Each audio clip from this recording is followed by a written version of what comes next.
IndyCar World Series. The world's finest drivers. Men whose skills, reflexes, and dedication let them live at the ragged edge. Their machines as technologically advanced as any in motorsports.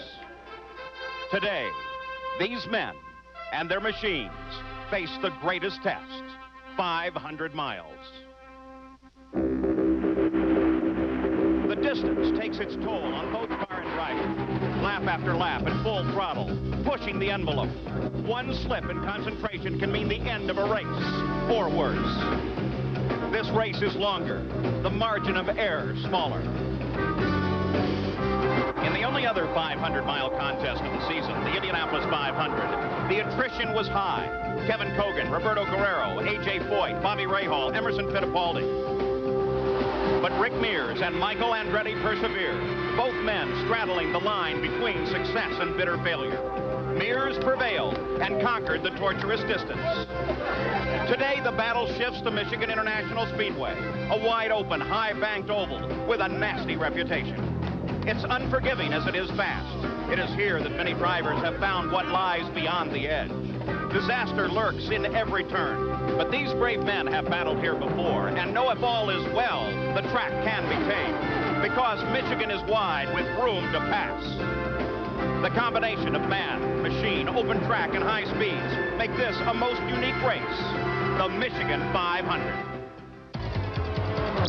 Live from Michigan International, Roger Penske's track in southern Michigan. It's the Michigan 500.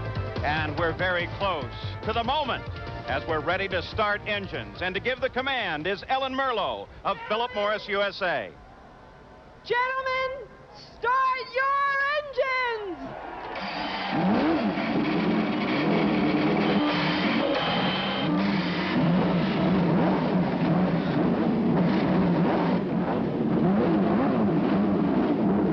Up and down the pit area, engines roar into life. We're ready to go racing in the Michigan 500, the second and final 500-mile race for the IndyCars this season.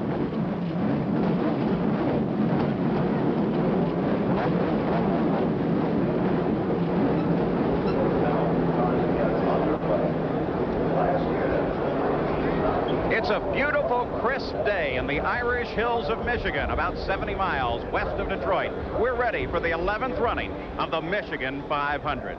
Hello and welcome to Michigan. I'm Paul Page, and we have a spectacular race that lies ahead for you. 500 miles, the second and final 500-miler of the season. But mixed in with that is a tremendous points fight. Let's take a look at the points as they stand now. Bobby Rahal, who has only won a single race this year, sits well at the top of the order. As a matter of fact, he is averaging 14 points a race. That's more than any other man at any time in the history of this sport. But still, Michael Andretti seems to be closing in. And as we take a look at the winners of this race, the only name that appears twice on that list is, in fact, Michael Andretti. The other side of that is that Michael will start this race from back in the third row, so he will most definitely have his work cut out for him if we're going to see a repeat of the challenge at the front that we saw in the Indianapolis 500-mile race. Now, there are other stories occurring here at Michigan. Let's start the round by going down trackside with Jack Arute. Paul, Arie Luyendyk has found himself at the back of this starting grid, not due to his performance on the racetrack. He and Vince Granatelli have been involved in sponsorship litigation throughout the weekend, which resulted in their finally getting a temporary restraining order lifted late Friday evening. They missed first-round qualifying, although they posted a speed at 222 miles per hour, which would have been fast enough for the fourth row if it had come on the first day. Now, the team is still unsponsored, and many people are saying that this could be the last 500-mile contest for Arie Luyendyk and Vince Granatelli if they don't get sponsorship soon. For more information on the goings here on pit road, let's go to Gary Gerould. Gary? Jack, another great story deep in the pack, A.J. Foyt. A lot of people wondering, will this be A.J.'s last 500-mile race? Like Luyendyk, he was a second-day qualifier. Like Arie, it was better than 222 miles per hour. A.J. has won in his great 35-year career 9 500s. He says he's not going to run the street circuits or the road courses anymore. He's left the door open to the possibility of competing next May at Indianapolis. But the Foyt crew is hoping he can rekindle some of that 500-mile magic today here at Michigan. Paul? Just a few of the many stories we're going to be covering during the Michigan 500. Now, this is a very tough track, Bobby Unser, and an incredibly fast field. Well, Paul, this is the fastest field ever to line up for a 500-mile race. The 21 starters averaged 220 miles an hour, and that's 2 miles an hour faster than this year's Indy field. 14 cars over 220, but this track's a car killer. At 220, the engine really takes the beating. The attrition can be devastating. 5 years ago, just 7 cars finished here. So saving a car here is very important, but the track is rough, and the driver must decide how slow he can go and still race. With qualifying times, for example, up to 225, it's a tough decision. And don't forget, Emerson and Michael never ran anything but flat out. And think about little Al. Here last year, he won the fastest 500 ever. Today, he starts 11th. Now, he really can't afford to take it easy. Well, normally with names like that, there would be a favorite going into this race, but there's really no favorite, Sam Posey. No, it's a hard race to handicap. Rick Mears has the pole, and he won Indy, which was the last 500-mile race, but in 9 500 starts here, he has never managed to win. Emerson Fittipaldi is second fastest, but he is a hard charger on a track that is notoriously hard on cars. He may not even finish. Michael Andretti is the year's hottest driver, but he qualified only 5th. And for once, he may not have the speed. Bobby Rahal has a comfortable lead in the championship. He may play it too safe to win today. It's a tough one to call, maybe a dark horse. Well, during the qualifying for this race, the track record originally held by Rick Mears was broken 6 different times, finally recovered by Rick Mears. Let's take a look at the starting grid for the Michigan 500.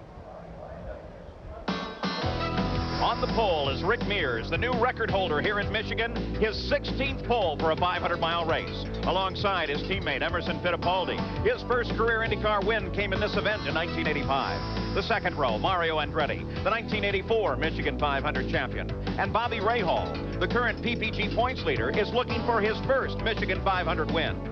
The third row, Michael Andretti, the only man to win this race twice. And John Andretti, his cousin, the winner of the very first race of the season in Australia. The fourth row, Tony Bettenhausen, in his best start ever in a 500-mile race. And Paul Tracy, a 22-year-old rookie and the latest addition to the Roger Penske team. The fifth row, Hiro Matsushita, his first career top 10 start for this Japanese sophomore. And Scott Brayton, who has qualified for all 11 Michigan 500s. The sixth row is Al Unser Jr., the winner here last year at a record pace. And Scott Pruitt, coming off a strong 4th place run 2 weeks ago in Toronto. The seventh row, Eddie Cheever, who ran 4th here last year in his rookie season. And Pancho Carter, the winner of the inaugural Michigan 500 in 1981. The eighth row is Scott Goodyear, who has 6 top 10 finishes in 10 races thus far this year. And Jeff Andretti, the leading candidate for Rookie of the Year honors. The ninth row is Danny Sullivan, the winner of the 88 Michigan 500. And Randy Lewis making his 5th start here. The 10th row, John Jones, a young Canadian who came home 8th here 3 years ago. And Arie Luyendyk, starting back in 20th place despite having the 7th fastest qualifying time. The last row, A.J. Foyt, in what some say will be his last 500-mile race appearance. I'm not so sure. I think there's very definitely a possibility that A.J. will be in next year's Indianapolis 500. We take a look at the race analysis as the cars are in the 3rd turn at the completion of the pace lap. They are lined up 2 abreast owing to the 21-car field here. And the Penske team, Mears, Fittipaldi on the front row. They make the final turn in toward the green flag. Nick Finoro has the flag, and the Michigan 500 is underway. The field strings through as Fittipaldi, taking a high groove, rolls out in front.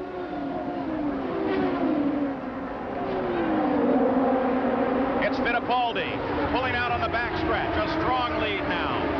Lap number 1 is underway at Michigan. Mario Andretti has come around Mears and moves into 2nd place. Mario chases Fittipaldi. On board Michael Andretti, a bit further back in the field. As Fittipaldi screams for the line, and Emerson Fittipaldi leads an opening lap for the first time in this event 1 year ago. This is exactly the kind of hard charging we might have expected from Emerson Fittipaldi. We're seeing it right off the bat here. On the backstretch now, a challenge for the lead as Mario Andretti comes by Emerson Fittipaldi, and Mario Andretti picks up the lead. Fittipaldi's got some sort of a problem, I've got to believe, if he slowed that suddenly. Well, Sam, I think what's really happening right now is they're looking at 500 miles rather than just a short trophy day. You've got Mario and Michael leading it. If you notice that Rick dropped back at the start, what they're doing is they're shifting them to a high gear because normally they turn 12,400 RPMs around here at Michigan. They're going to try to cut these engines back to about 11.8. The Newman-Haas organization at the front of the field. Mario and then Michael, the Andretti family, lead this race. One car on a very fast move up, though. We'll try to keep an eye on Arie Luyendyk for you because there he is. He started back in 20th place. He is now running in 8th. So Luyendyk with an accident right alongside Luyendyk. One car against the wall, and it continues to slide. It's Paul Tracy. Paul, the rookie, the young rookie racing for the Penske team, having his first outing in a major race. See Tracy on the left there. There was so much hope for this young man, and he's against the wall here on the third lap of this race. Let's go down to Jack Arute. Paul, and unfortunately his teammate, Paul Tracy, for Emerson Fittipaldi, this was a great break. He had reported by radio to Rick Reineman and the crew that they may have flat spotted a tire. That was why he backed off the throttle. They were going to tough it out until the first caution. Unfortunately, he came for his teammate Tracy in the crash in the trioval area. So here on the third lap, Paul Tracy smacks the wall coming off of 4. He was running very close to Luyendyk as we were watching him. You can see that Paul Tracy is in fact okay. He's waving to the crews that are coming over to him. Let's go down to Gary Gerould. And for Mario Andretti, while this race started on such a positive note, he has no radio communication. He can hear the crew, but just as they went to fire the engine, Paul, they realized there was a problem. They tried to check and make sure it wasn't a short in the connection. They didn't have time to change the helmet. Mario can't transmit to the crew. So they're handicapped from a communication standpoint early in this 500-miler. Paul? Well, the kart safety team is there with Paul Tracy. At the same time, Hiro Matsushita and Scott Pruitt have come into the pits for stops, which would be very early on. We'll be back.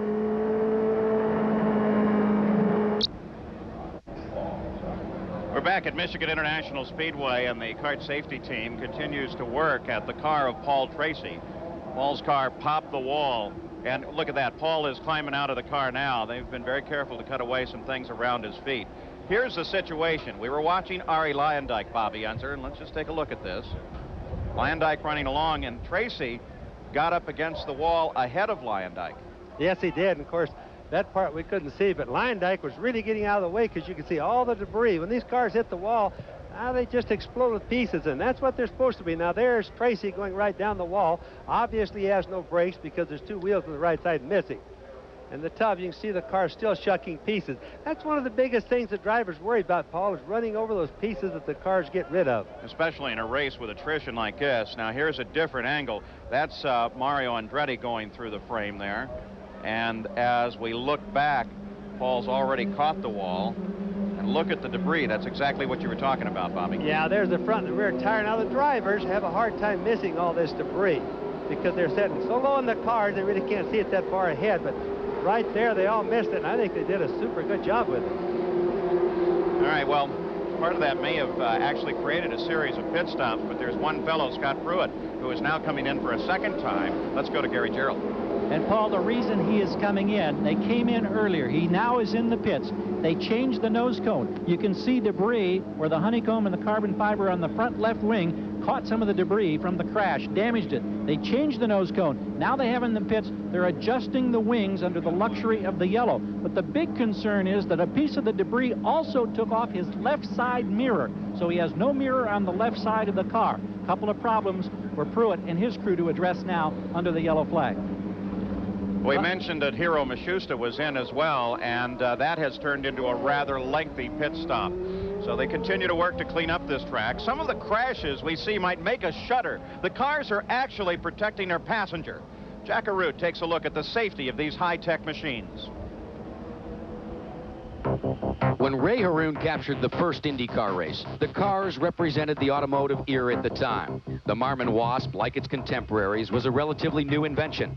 The concentration was upon ensuring that the car would stand the test of 500 miles. Safety was a low priority. They were primitive, and more times than not, they failed. As the sport evolved, so did the cars. By the early 1950s, the competitors were at the controls of an Indy Roadster, a vehicle built specifically for the rigors of Indianapolis car racing. Simply put, the Indy Roadsters were iron cars for iron men. They were bulky, built high off the ground. These monsters were welded together with enough steel to absorb the hardest of impacts. In a crash, the cars would spin, toss about, and tumble. In those days, the drivers were the softest thing in the car, and injuries were generally severe. By the mid-70s, engines had moved to the rear of the car, and they were built lower to the ground. Side pods and aerodynamic tunnels were added for stability, as well as the introduction of a wing. The key was to provide an envelope of survivability for the driver. Cars were designed specifically to disintegrate in a crash, taking with each detached part a portion of the crash's energy and keeping the driver intact. He became the strongest element. The concept, though, was still in its infant stages, and while drivers would often survive, their bodies would still take a beating. As we approach the 21st century, safety plays an equal role with speed. Modern engineers have incorporated space-age materials into their designs. Driver positioning has been refined, so they're now encapsulated in an area called the tub. A crash at 225 miles per hour may make one gasp, but thanks to high-tech computer design methods and space-age materials, crashes that in the past would severely injure a driver leave him protected and in most cases able to walk away. And while some of those crashes are incredible and do in fact make you shudder, that shows you just how safe these cars can be because of the design and the constant attention that the engineers pay.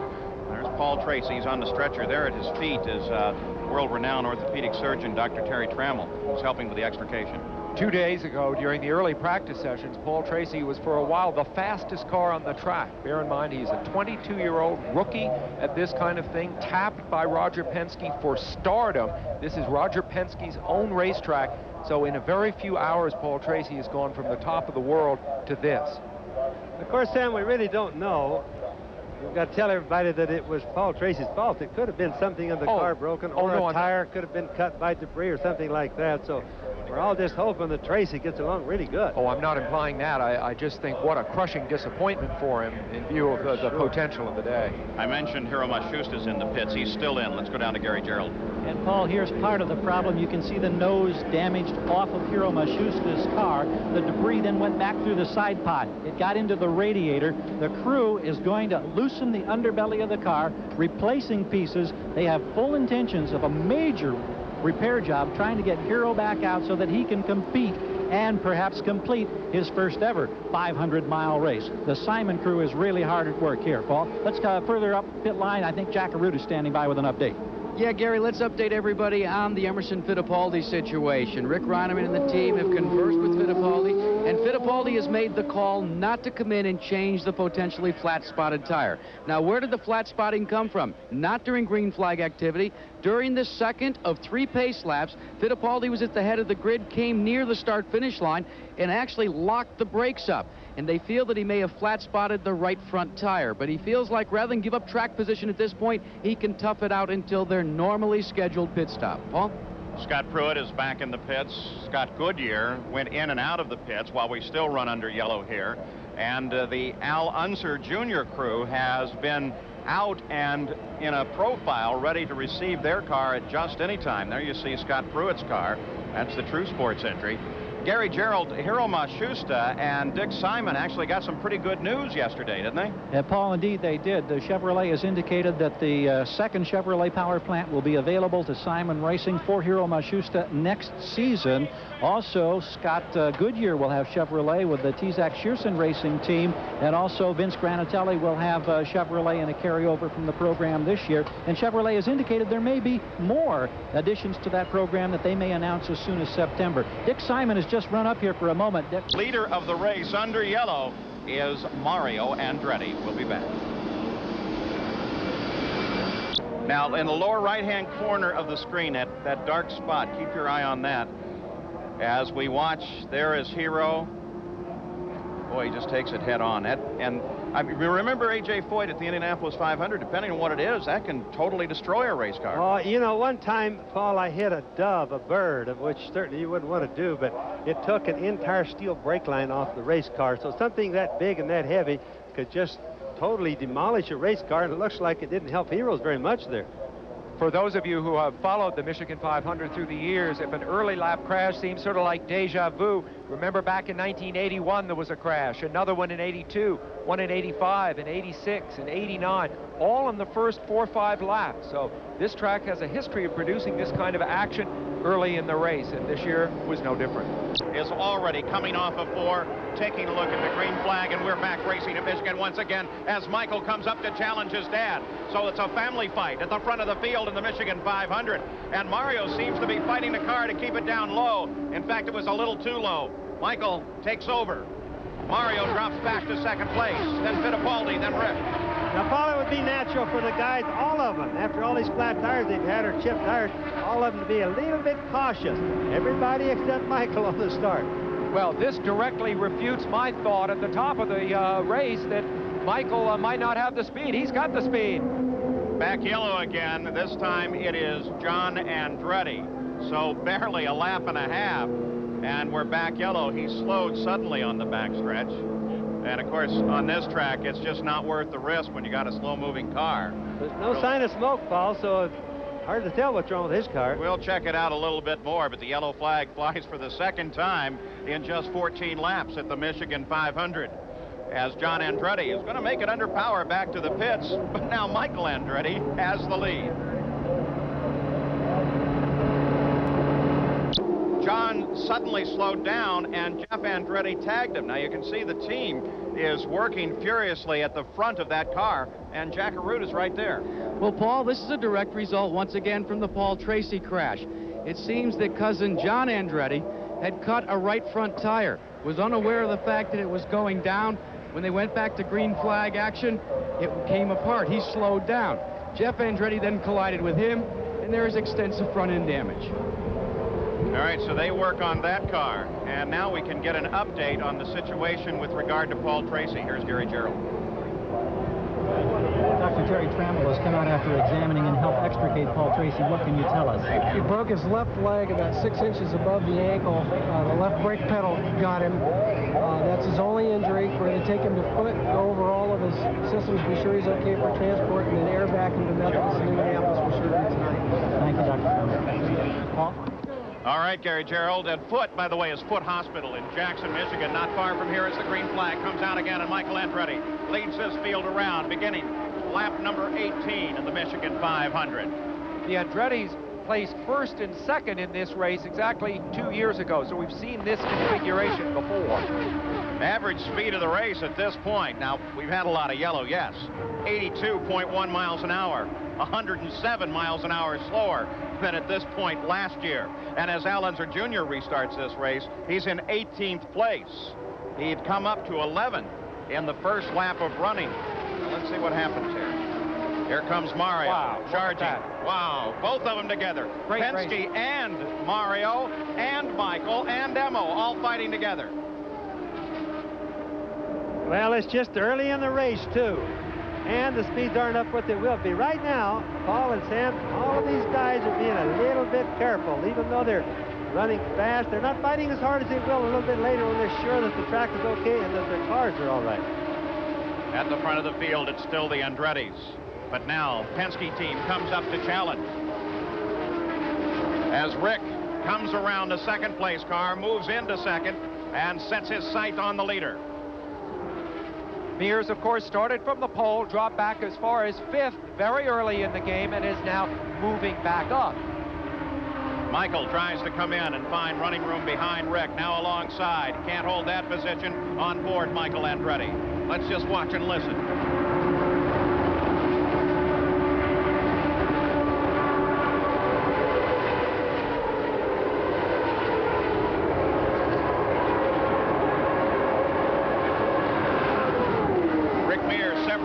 Down to the inside and finally up to the high side, and Rick Mears is back into the lead. Well, now remember, Paul, what they're doing is he can easily just shift the gear. he can pass. And it makes passing right now look pretty easy because most likely Michael and Mario have already shifted to their high gear. We'll call that the cruising gear right now. Rick would only have to shift up a gear, pass him, then shift back and cruise his. The idea is to turn less RPM to try to get the engines the last 500 miles.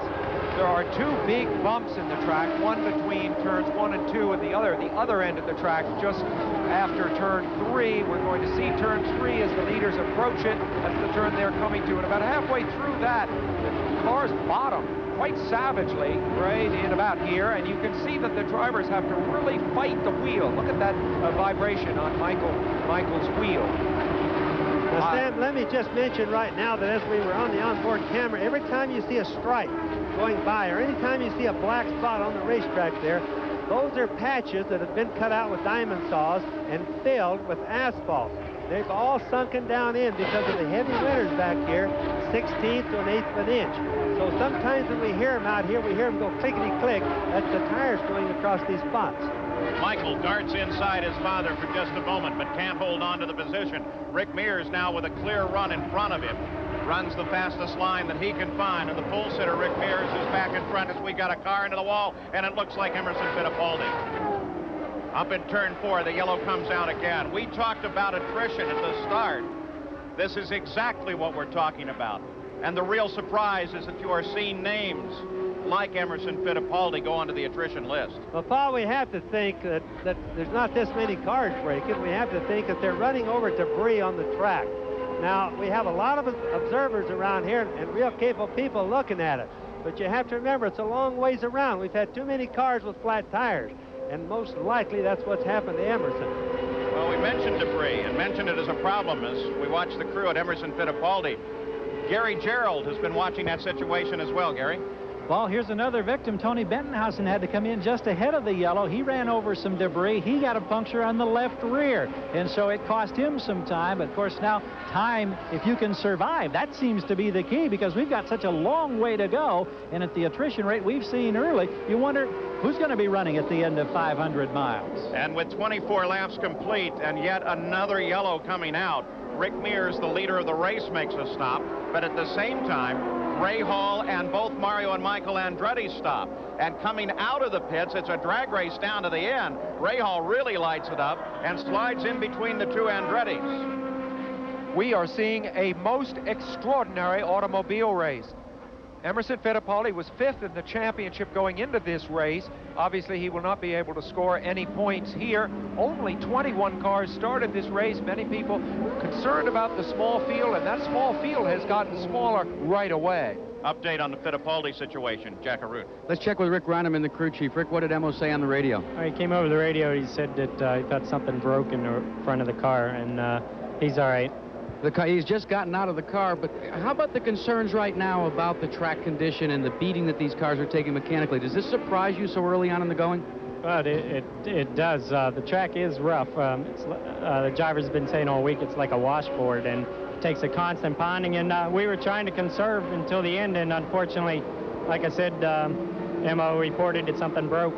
And Paul, to update you on his teammate Rick Mears, we checked with Richard Buck, and he says they're leaving the strategy right now to Rick Mears. He is going to play it as conservatively as possible, at least through the first half of this race. Seems like a pretty good way to play it as Emerson Fittipaldi, under his own power, walks over to the safety truck. So the Michigan 500 under yellow once again. We'll be back with more after this message and a word from our ABC stations. Here's a replay, Bobby. It just turned to the right, and the first thing that you would think about watching that, the car didn't seem to dip. Have to look at it some more maybe, but the car didn't dip or anything, Paul. It just went to the right, which makes you think that he cut a tire, lost the air, and it just turned to the right. Curious, isn't it, that of the two cars that are completely out of the race, they are both Penske cars. Hiro Matsushita may get back into the race. He is not running right now, but both Paul Tracy and Emerson Fittipaldi, that is 2/3 of the three-car Penske team. A touch expensive for that organization. In fact, I wonder what it does to their car availability for the next race at Denver. With having both those cars, they both look like they're heavily damaged. Look like there's some midnight oil back in Reading for the Penske crew to get those machines ready. So we are under yellow once again with 28 laps complete in the Michigan 500.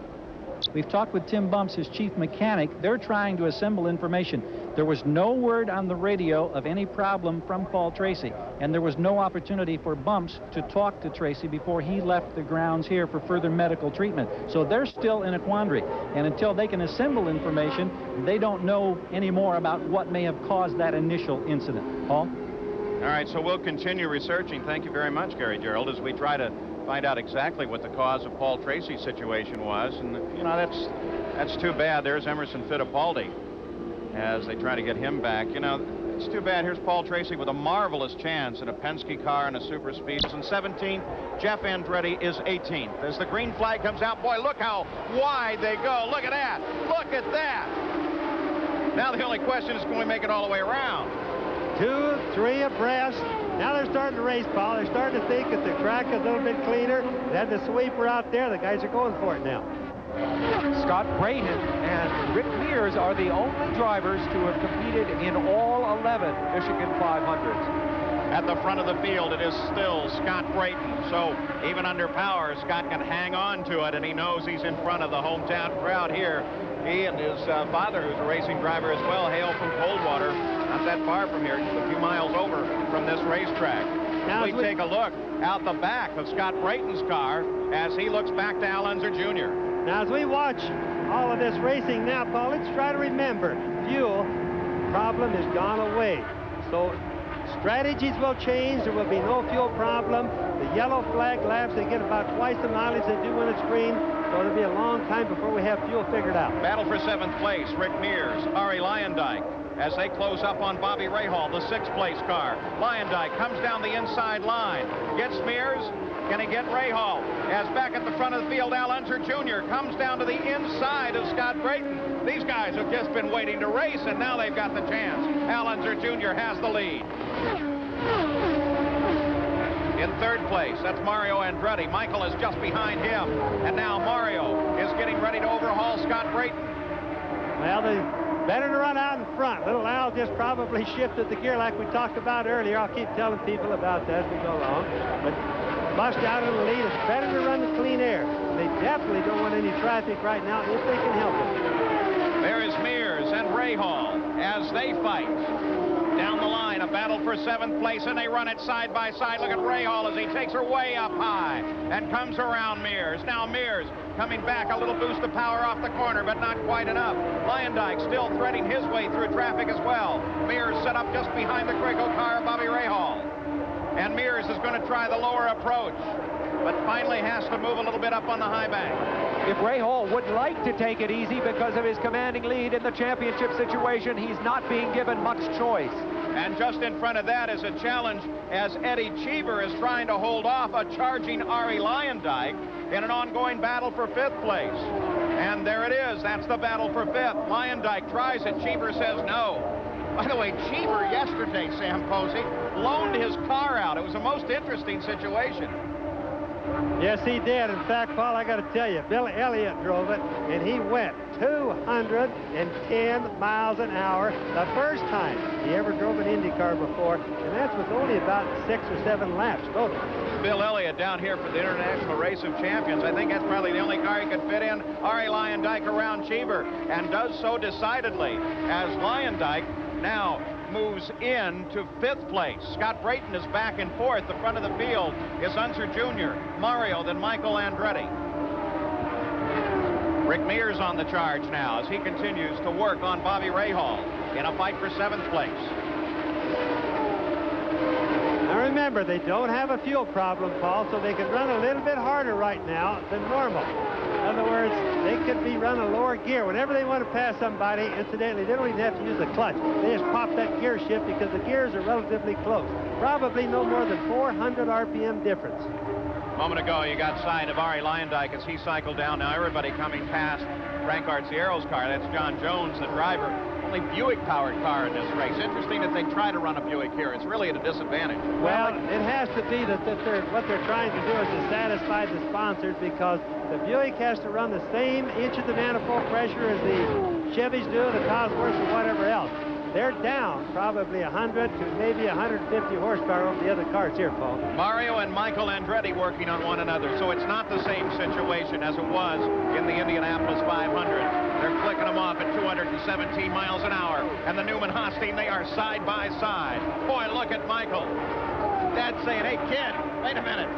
They're doing this at 217, probably 220 miles an hour right there, Paul. Now, the price of poker's going up. And twice each lap, they are bottoming on the racetrack. I looked up underneath Mario's car this morning. It was up briefly on Jack's.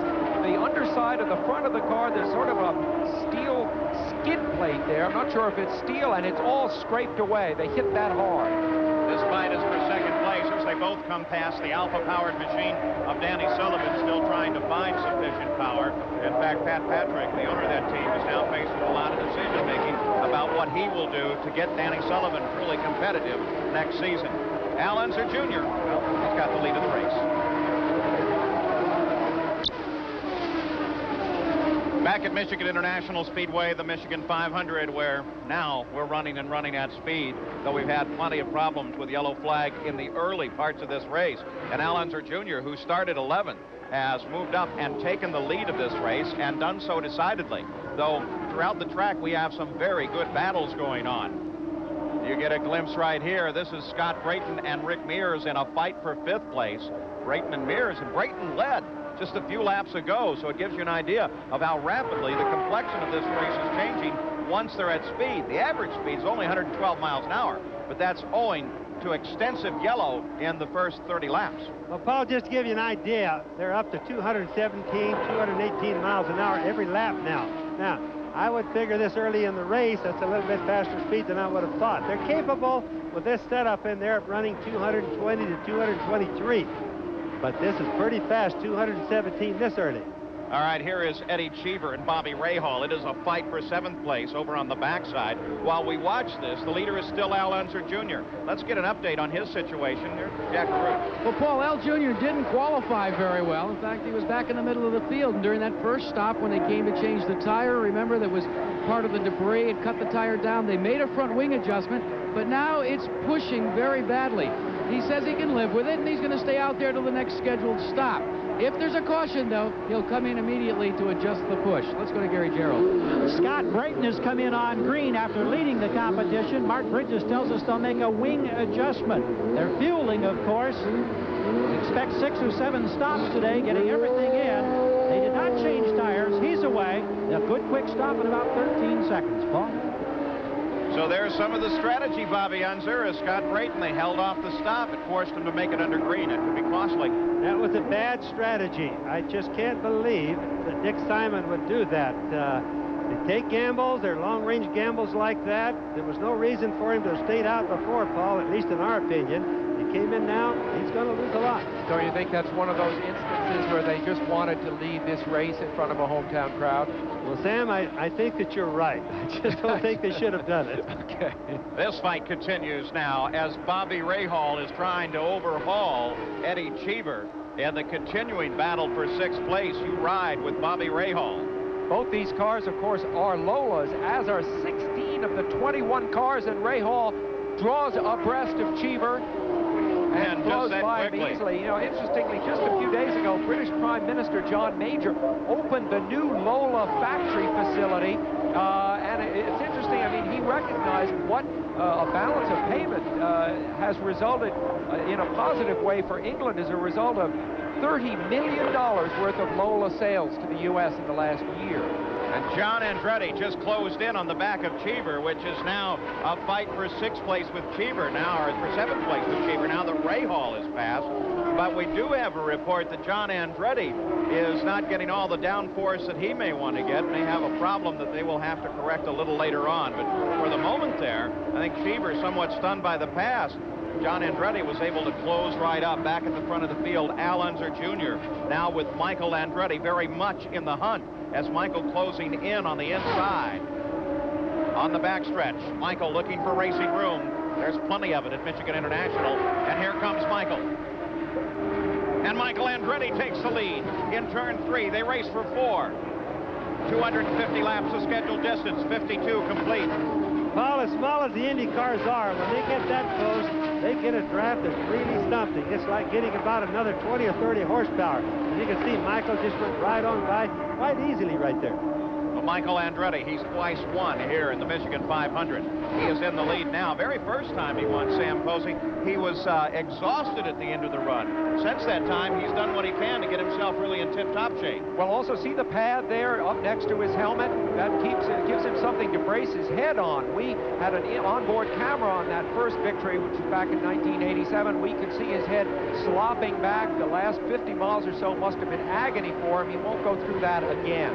At the Michigan 500, we have been changing the lead back and forth anytime we're green, but the race in the early going has been plagued by yellow, including on lap number 3 when Paul Tracy, the new driver in the Penske stable, a third car there, cracked the wall coming off of turn 4. As a result of that, we're still uncertain of what caused it, though it may have been debris on the track. We've had several other situations that have brought out the yellow and slowed the average of the race. Al Unser Jr. is on the pit road, ready for a stop. Let's go to Jack Arute. Al Unser Jr., as we said, Paul, developing a slight push. This is a normal stop for Al Jr. The team goes to work. They've made an adjustment on the right front wing, and they are loading the car with fuel. They are also cleaning away the debris from the right side radiator area. He is off and away. Phenomenal stop. Gary Gerould. And as Al Unser comes toward us and flashes by, Hiro Matsushita is in his car. The engine is running. Brian Ingles and this crew have done just fantastic work. They are very close to getting him back in this race. I know it's been a long time, but the repair work they did has been astounding. So Hiro Matsushita, but he'll come out with only 4 laps complete. As back on the track, it is Mario Andretti and Arie Luyendyk, a battle for second place. Remember, Michael picked up the lead. Then Al Unser Jr. cycling back to second, fell out of the lead as he went into the pits. And take a look at Luyendyk as he comes inside Mario. And Luyendyk has second place. We're really seeing the good racing start to happen right now, Paul, and it's early, only 56 laps. And look at all the passing and racing we're seeing now. We take a look at the running order at the conclusion of the first 100 miles. Not necessarily where we are right now, because we're past that point. As Arie Luyendyk, who started well in the back of this field, owing to a second-day qualification after some problems in port, they had to convince some people that they had an opportunity. A sponsor had said, no, we don't want that car run. They finally convinced them that they should be able to run the car, and they are out and flying. Arie Luyendyk, who has been in the points fight all this season, last year's Indianapolis 500 champion, looking very, very good right now. He is currently 6th in the points behind Fittipaldi, so he's in a strong position to pick up 5th today. Now, one of the main things that we want to start thinking about now is the game planning, how the different teams come in at different times. We watched Scott Brayton come in under the green. We've just watched Al Jr. come in under the green. Now, hypothetically, if there is a yellow right now, Michael and Mario and Rick Mears are going to benefit tremendously from it. So let's just kind of start following it, because every car on the track, for the most part, has a different game plan right now. On board with Michael Andretti, the leader of the race, the Michigan 500, the 11th edition. Beautiful blue skies overhead. There's Danny Sullivan, Alpha-powered machine out of the Patrick Racing stable, and they had the back and side pod cowling off of that car, so more than a routine stop for Danny Sullivan as well. They just had their, what they call their King Kong engine in for qualifications. Now they're back to the race engine. I don't really think they've blown an engine, Paul. It looks more like they could be having some electronic problems. Their King Kong engine was good for 17th qualifying in a field of 21. At the front of the field, Michael Andretti. Arie Luyendyk from the back of the field is up to second. Mario Andretti is in third place. Rick Mears is fourth. Bobby Rahal fifth.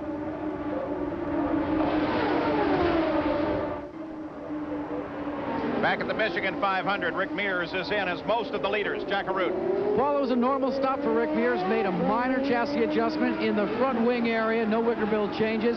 And they are sitting where they want to be right now, according to their crew chief. Let's check in with Gary Gerould. Both Andretti's were in. Michael, 13.2 seconds, everything routine. Mario, just over 14 seconds. They did take a half turn in the right front wing, trying to impact the handling characteristics of his car. Paul?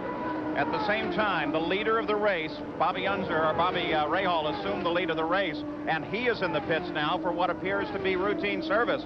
But as he comes into the pits, Michael Andretti comes past and picks up the lead. Jack Arute. Again, another normal pit stop. No major changes. Everybody is settled into a rhythm here on pit road, Paul.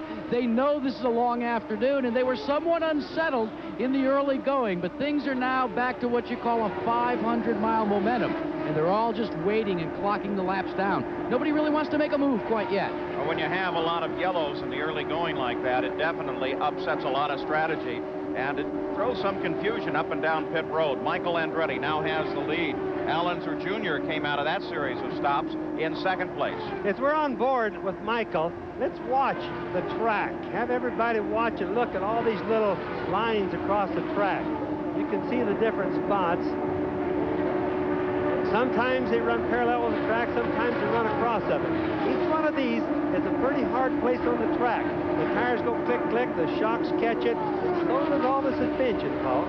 You'd see a big bump as he comes through between 1 and 2, now onto the backstretch. That bump between 1 and 2 has been there some time, but boy, it really bottoms the car out. The sun is preventing it from shining up. You can see on the back straightaway all the marks on it. Those are all these little places I was talking about, but the sun doesn't do us much good right here. The clouds come over and kind of block it. Bobby, earlier we were talking about the fact that these cars do bottom from time to time. They actually have a selection of different materials that they can put under these cars to help protect them. Yes, they do, and of course, they have rules against some of the types of materials they can run because they don't want the cars to be capable of cutting the pavement like a diamond saw would. They just want them to scrape on top of it. Now, a lot of them, ironically, Paul, use wood.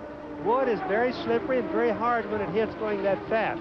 But they don't hit as hard as you think. But remember, downforce is everything to these cars. That's what keeps them on the ground. Arie Luyendyk had a strong charge up to the front of the field from the back. He now runs in third place. Let's get an update on his situation from Jack Arute. Well, for Vince Granatelli, the car owner, Vince, maybe not having a lot of track time has benefited you. The car seems to have come off the trailer and run consistently at 222. Yes, we are running pretty good right now, and obviously we're grateful for that. I still think that we would have been able to do it a little bit easier if we would have had a little bit more practice time. What's he reporting on the conditions of the track? Is he first comfortable in the car, and how does he feel his chances are? No, he's comfortable in the car right now. We're running in third position, and just came in for our stop, but we're 10 seconds behind the leader. Paul, we talk about high tech all the time. They televise their own pit stops. The only problem is the station only gets picked up here on pit road in their pit position. Yeah, but I know what Vince does with that. That videotape goes back to Arizona, and they review each and every move in every one of those pit stops. Jeff Andretti, car number 86. Remember, he was involved in a confrontation with his cousin earlier, and he's slowing down on the track. I wonder if he'll be able to make it all the way back into the pit area. Doesn't seem likely. No, he won't make it, Paul. He's not going to coast that far. These cars have very little roller resistance, so they coast good, but he's really down slow. The average speed had worked its way up to 134 miles an hour. It will probably slow again. All right, so as Michael Andretti leads it, his brother Jeff slows down on the track. Al Unser Jr. rides in second place. Arie Luyendyk is third. Mario Andretti is fourth. In fifth is Rick Mears, then Bobby Rahal, then Scott Brayton, then John Andretti, then Scott Goodyear. Eddie Cheever is 10th. Pancho Carter is now up in 11th place. Scott Pruitt 12th. Tony Bettenhausen 13th. Randy Lewis is 14th. John Jones 15th. And Jeff Andretti, who is slowing on the track, brings out a yellow flag. Let's go down to Gary Gerould. And Paul, Danny Sullivan out of the Alfa Romeo. Electronics, is that the problem, Danny? Well, it appears to be. We had a problem with the engine yesterday after the final practice, and we had to put a new one in. We started it cold, no practice on the engine, and it just wouldn't pull. It looked like the electronics because we couldn't find anything. The engine wasn't tight or anything. So. I know it's been frustrating. We thank you for your time. We wish you better fortunes at Denver. Thank you very much. Big surprise is as we're talking with Danny Sullivan under this yellow, Bobby Unser, Little Al's team laid out their equipment. Well, it certainly will. He's going to pit now. Here comes Scott Brayton and Little Al in right now, Paul. What this means is it's going to get them back into sequence where they can find yellows, not have to worry about the other guys. Al Unser Jr. comes in. We are under yellow flag. Caution once again because Jeff Andretti's car is on the track. 4-tire change for the machine. No other obvious changes as they pump fuel into Little Al's car. And the Gallus Crakel organization with a pretty bright little move in and out of the pits. And Al Unser Jr. is back into the fight. So as he accelerates, it's still Michael Andretti that leads. Arie Luyendyk second. Mario is third. Back at the Michigan 500 with 76 laps complete, and Michael Andretti leading his father Mario. Arie Luyendyk is third as they came back to the green flag. Let's just ride for a moment and watch Michael Andretti fight this most treacherous high bank racetrack.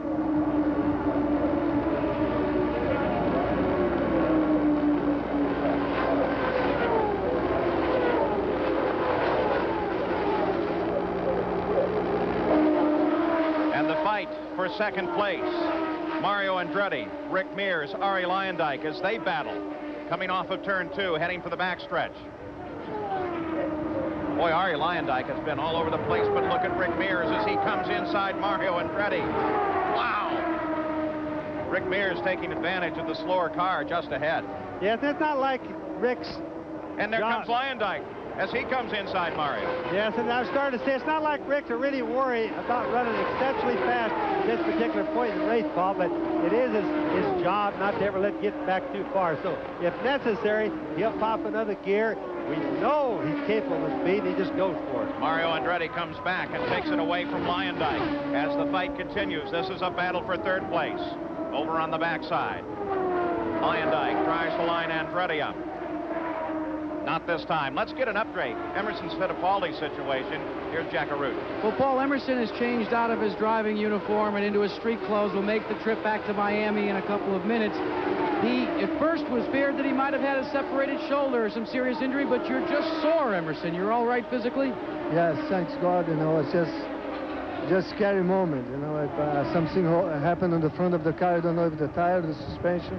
Yeah, there seems to be some discussion amongst your crew members as to whether it was a suspension piece that broke or whether the tire simply let go. Well, we are going to look and I investigate, but something happened.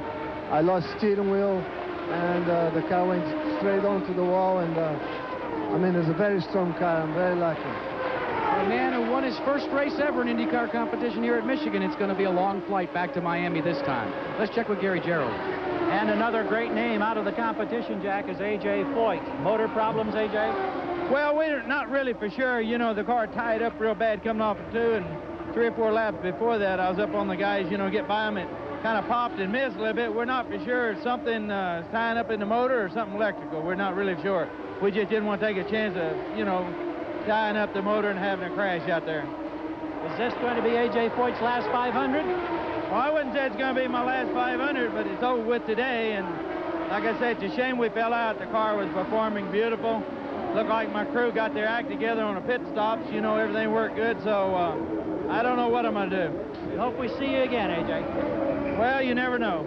Thank you. Paul? Thank you. Not just you, Gary, but a couple of million race fans worldwide. I think we're going to see him back at the Indianapolis 500. Trouble is, Bobby, you're going to have to throw another goodbye party for AJ. It's going to get expensive. That's for sure. And you know what? I think I kind of wish we had a time machine. We could back him up for about 30 years and let him race like he used to race. I think that'd really be good. Have you loved the battle between Luyendyk and Mario Andretti that we got to watch for several laps there? Finally, Luyendyk getting the best of Mario, while Michael Andretti is still the leader. And the second place is Rick Mears. To see Michael Andretti ahead in one of this year's races, of course, is almost a commonplace situation. He has led a majority of the laps by far more than anybody else. You saw him ripped by Randy Lewis there. Michael may be second in the standings with 116 points compared to Bobby Rahall's 139. But in terms of leading races, the car you're looking at has been out front most of the time this year.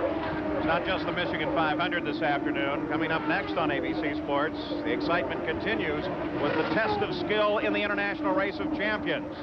And later today at 5 o'clock Eastern, 4 Central and Pacific, ABC Sports returns to Havana for continuing live coverage of the 11th Pan American Games. We'll update on Al. There is Michael Andretti. Gary Gerould, do you have an update for us on Al Unser Jr.? Yes, indeed, Paul. We checked with Rick Gallus. He said the reason that they made that stop, which surprised, I know, Bobby, at least in the booth, was because they want to get back on the same sequence with the others. They insist they've got no problem with the car. They just want to be on a similar pit sequence. Well, Paul, maybe he doesn't have a problem. Rick says no, but I don't believe that's true. Little Al's been running 208, 210, as opposed to Michael Andretti running 217 plus. So there's something wrong with the car. Little Al wouldn't be running that slow. Alonso Jr. in 6th place. At the same time, just ahead of him on the track is this fight. It is a fight for 4th place between Mario Andretti and Bobby Rahal, Little Al's teammate. Rahal's car running perfectly here. And Mario darts to the inside, moves around Randy Lewis. Rahal gets caught up and is forced down low alongside Lewis, and the battle breaks off for the moment. That's a tough place to pass going into the turns, and especially when you're lapping a car and somebody that there's as big a gap as there is with Randy Lewis. So Rahal had to be a little bit extra careful right there, because otherwise he could be on the apron, and if you do, that's almost a sure wreck. That last yellow flag was a big break for Bobby Rahal. He was only 3.5 seconds from being lapped by Michael Andretti when it came out, so it put him back into the action. Get a shot there of Hiro Matsushita, who, now that he's running, is doing rather well. So he's only completing his 30th lap, while Michael Andretti flashed across the line, completing 87. So there's Michael Andretti. We take a look at the race summary at the conclusion of 150 miles. Average speed, nothing to brag about, but the reason for it is down there that 4 caution flags for 27 different laps. 4 cars are out of the race. Paul Tracy with the accident, Emerson Fittipaldi with his accident, Danny Sullivan, and A.J. Foyt. You just saw A.J. You talked with Emerson and Danny. Paul Tracy, I'd still like to get some more details. He's been taken over to Foot Hospital in Jackson, Michigan, not that far from here. Apparently, broken leg. They'll evaluate him for other injuries, and the exact cause of the accident is still under consideration, and when we get an update on that, we'll let you know. You know, Paul, I think it's kind of reasonable to assume that Paul Tracy really had a flat tire, because that kid is too good just to crash that early on. He's been awfully careful this trip. Good enough to draw the attention of Emerson Fittipaldi, or of Emerson Fittipaldi's owner, Roger Penske. His track, his race. Michael Andretti leads it.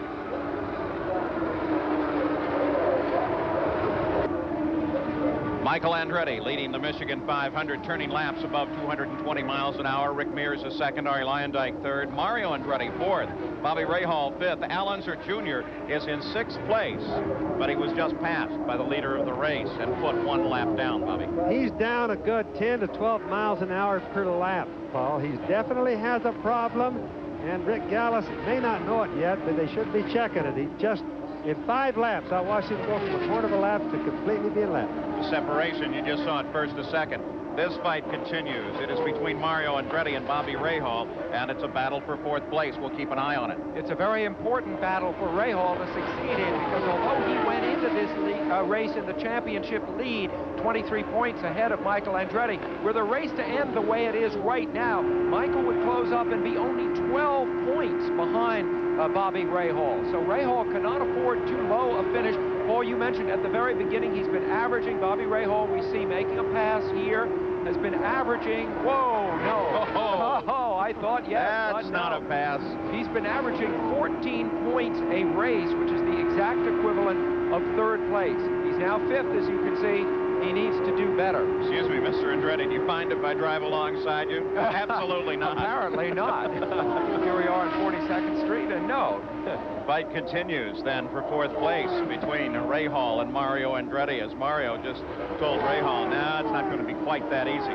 Rahal continues the pursuit. They now have traffic to deal with. Michael Andretti, who has twice won here at the Michigan 500, is the leader of the race. Rick Mears, who is a master at races that are attrition plagued. He knows how to save a race car. And let's just go back and remember the Indianapolis 500. Michael and Rick Mears battling in those final laps. And Mears had saved just enough of the race car to be able to make that splendid pass on Michael Andretti in the first turn to pick up the lead and the win as the yellow flag comes out. This time, it's not an accident. There's an indication there's some oil laid down on the course. Can't have that on the high banks. I talked to Roger Penske a couple of days ago, Paul, and he told me, hey, finishing this race is going to be hard. It's 500 miles. It's in Michigan. It's tough. He says the guys are going to have to turn less RPM, and the drivers and crews are really going to have to work together on strategies for the whole race. He believed totally that that's the only way this race could be won today. Now, if we look at Michael, we wouldn't believe that because he's running 220-mile-an-hour laps, and that's fast. Well, under the yellow, here comes Michael Andretti, roaring for the pits. We'll go down there now. Gary Gerould. Well, Paul, this turns out to be a break for Michael Andretti because they had just given him the lap board sign to pit in 2. He was going to pit on 1 more lap.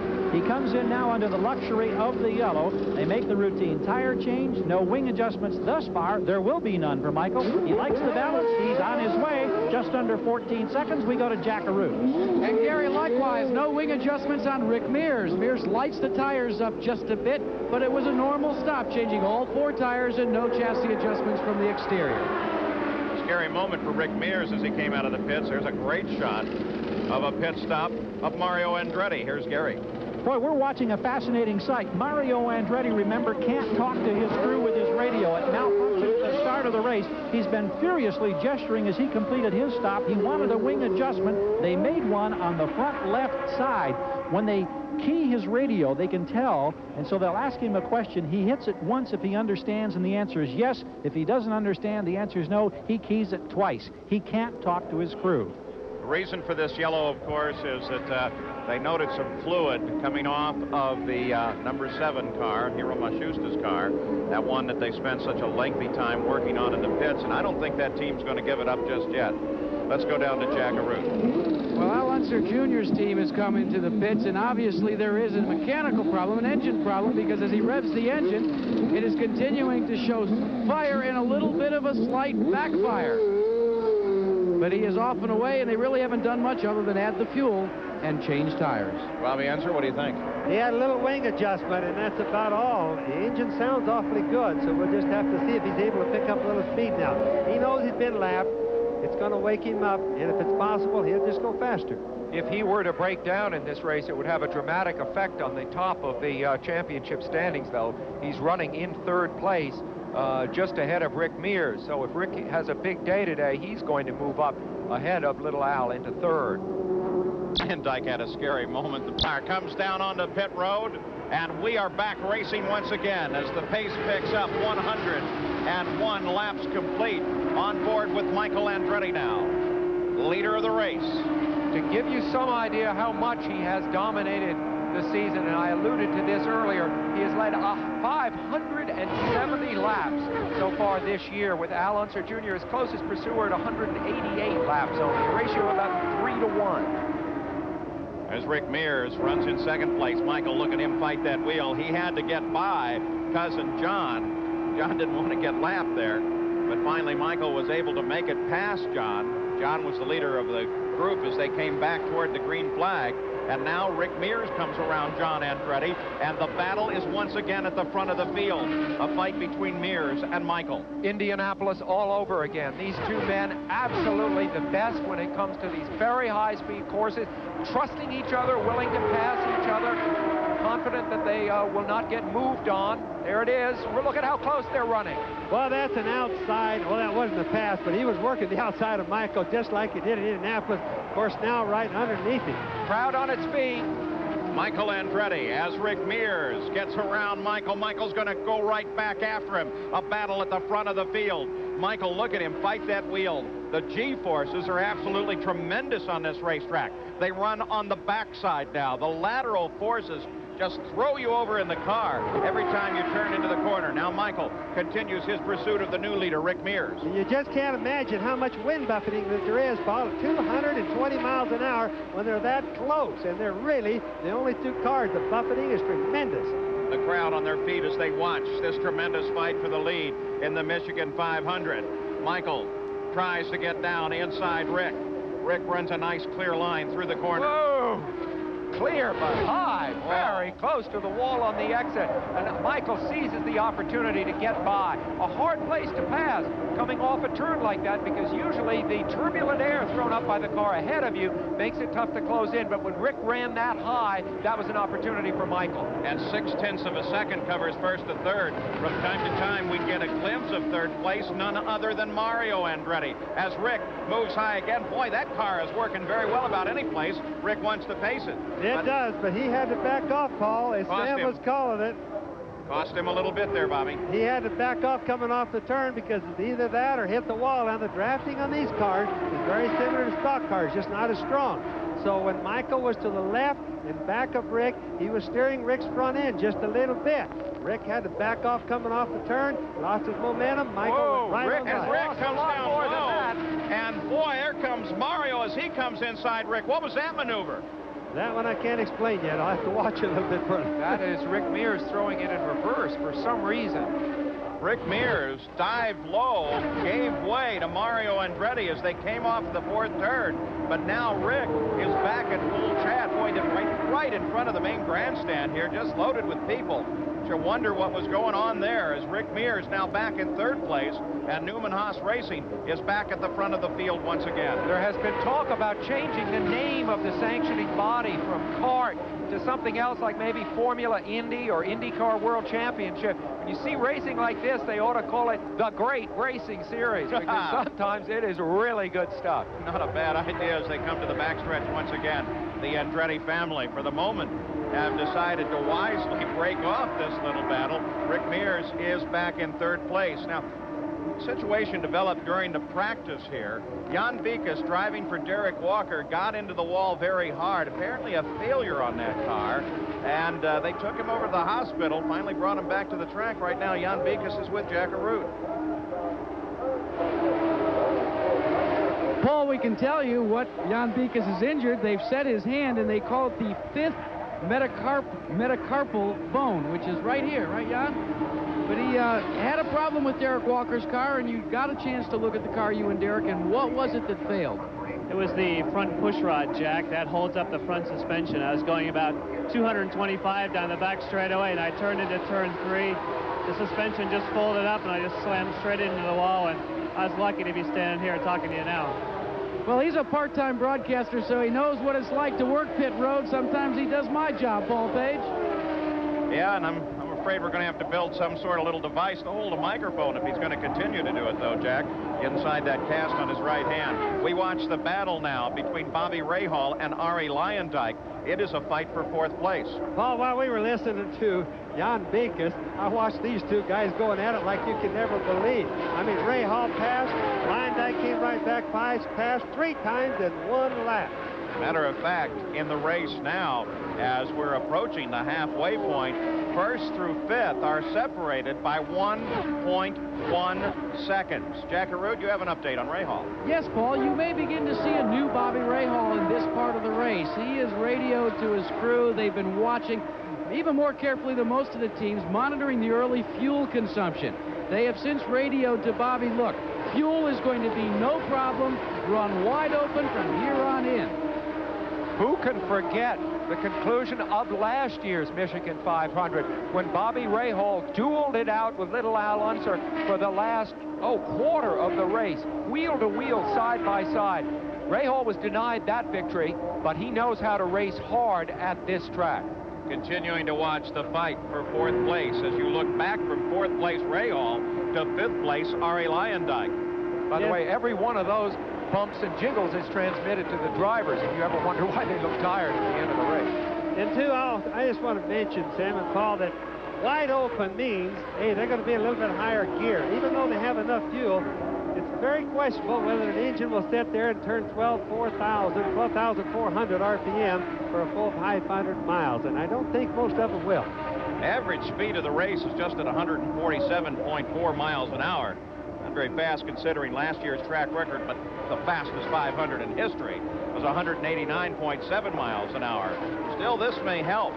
Michael Andretti, Mario Andretti, and Rick Mears, during that battle for the lead just a few laps ago, were circling this track at better than 218 miles an hour. so they can fight at those kind of incredible speeds. And now Luyendyk closes up again on the back of Bobby Rahal, sets himself into position, looks ahead to the corner, comes inside. Can he force Rahal high? Yes, he does. And Luyendyk picks up 4th place. Just as soon as he was sure that Rahal wasn't going to go clear down the bottom and push him clear down to the apron, Paul, he just drove right on by. Now, a lot of that happened right there was drafting. He got a real good draft and just went for it and gained about 5 miles an hour. Rahal, of course, is one of the drivers. If you're driving close to him, you can be absolutely confident of 2 things. 1, that he has seen you, because he's very alert in his cockpit, and 2, that he will never do anything unfair or dangerous.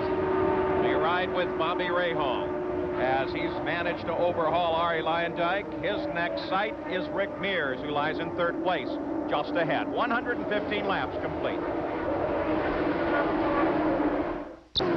At the Michigan 500, Michael Andretti is the leader. 2nd place is Mario. Arie Luyendyk is closing up to challenge Mario Andretti right now. Luyendyk, who has just been spectacular today, started way back in the field owing to a 2nd-day qualifying, 2nd from last row. Now he is challenging for 2nd place. Not just challenging, there it is. Paul, that is really amazing. They have practically had no practice. You might as well say the car is just like they took it out of a truck.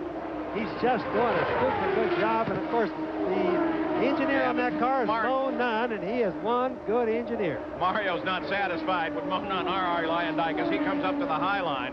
Morris Nunn, in fact, an excellent engineer. Peter Parrott, the crew chief on that car. But take a look at this. Here comes Mario Andretti as he tries an inside line on the backstretch and blows past Arie Luyendyk going into 3. Luyendyk, of course, won the race at Phoenix this spring, and it is a hallmark of his career. You see him immediately counterattack. It is a hallmark of his career that when he runs in the top 3, he becomes very tough. I remember Paul Hornung in the old days of the Green Bay Packers playing football. You got him inside the 10-yard line. He almost always scored, and Luyendyk is a little bit like that as a racing driver. Some unbelievable lines being used by almost everybody as once again Luyendyk is going to challenge Andretti. Mario Andretti high, Luyendyk low, and Luyendyk's got the place. Luyendyk back to 2nd. You just don't see better racing as what you can see right here at Michigan when everything is working good. Now that is really good. Luyendyk has been doing this in his move forward with everybody passes. He passes them, they pass him back. But he's a stubborn Dutchman. He just keeps on going. As we watch this battle, a couple of cars out of the race. Randy Lewis brought his machine out of competition, and they finally decided it was wiser to retire Hiro Mashusta's car. So those 2 added to the list of cars out of the race. At the back, at the front of the field, it is still Michael Andretti. You're watching the best battle on the track now. Arie Luyendyk and Mario Andretti. But take a look. Just behind Mario, Rick Mears is closing in too. And by the way, Bobby Rahal is not that far behind Rick. It's almost like you can throw a blanket over the first 5 places, except when Luyendyk's been doing all this passing and fighting that he's been doing back there, Michael got away a little bit. The average speed of the race continues to climb with these battling laps above 218 miles an hour. We're now up to 151 miles an hour average. You know, last year when they averaged 189 plus, if you work that out as a coast-to-coast drive from New York to San Francisco, that means it would take you pit stops and all for refueling less than 15 hours. New York to San Francisco, less than 15 hours. That's how fast we're looking at. 10th place, Scott Pruitt, the True Sports American-made entry. You go on board. Now, watch as this car cycles around. This one can give you a real good example of how tough this track can be. You can see the outside panels on the right side of the car flexing, Bobby. Well, they certainly are. Clear on the right-hand side above the D on the bud, you can see the tape that they're holding the body together with. But look at the whole panel. It's vibrating very fast. It not only gives you an idea how rough the track is, but what it does is shows you that he's not too secure in his body work from all that damage in the first wreck. Scott Pruitt works his way around. Got Goodyear just in front of him as Pruitt cycles around the Goodyear car. Let's get an update from Gary Gerould. Steve Horn is right here, Paul. He's just showing me his stopwatch.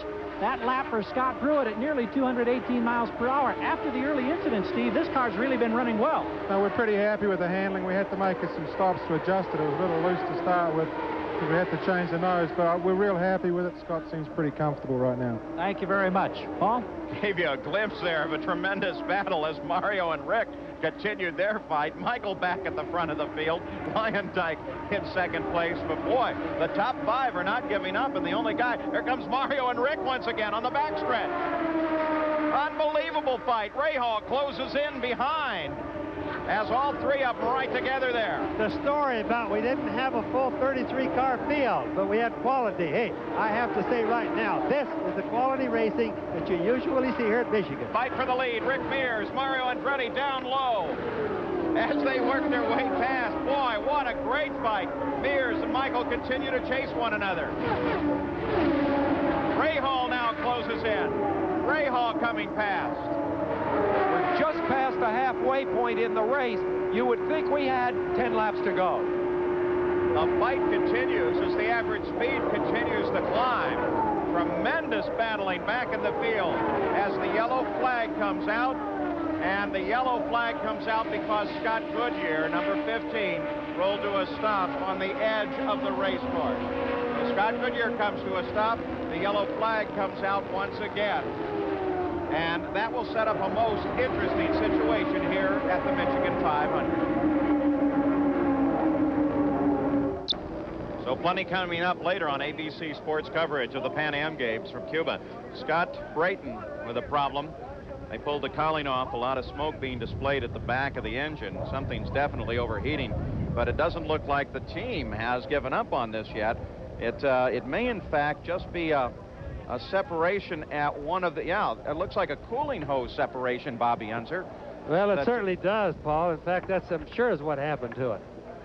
All right, so they go to work on Scott Brayton's car, and I think they're very definitely under the idea they will get that car back into the fight if it hasn't dumped too much water. Despite all the room here at Michigan, traffic can still play a role. Danny Sullivan explains. Traffic isn't as big a problem at Michigan International Speedway as it is at other places like Indianapolis. This is a high-banked oval. I think it's 26 degrees. There's room for cars to go 2 and sometimes 3 abreast. So when you get a slower car, if he's got a problem, he's either running high on the track or low on the track, and if the guy's working real good, he can even pass him right in the middle of the corner on the opposite side, either high or low. The great part about Michigan is that if you anticipate it and see him and your car's working good, you just go a little bit lower, a little bit high, and there's plenty of room to pass, and it's usually no major problem. The big danger here is that the speed is so incredibly fast where everybody's out there averaging, say, anywhere from 210 miles an hour to 220 miles an hour every lap for 250 laps. And if a guy's got a problem and he's running a little bit slower, and say he's running in the 190 range, the closing rate is so incredibly quick that that's what you really have to watch out for. And because the track is wide, a lot of times the slower car figures that the guy's got so much room to get by that there's no problem. But the closing rate is the big key.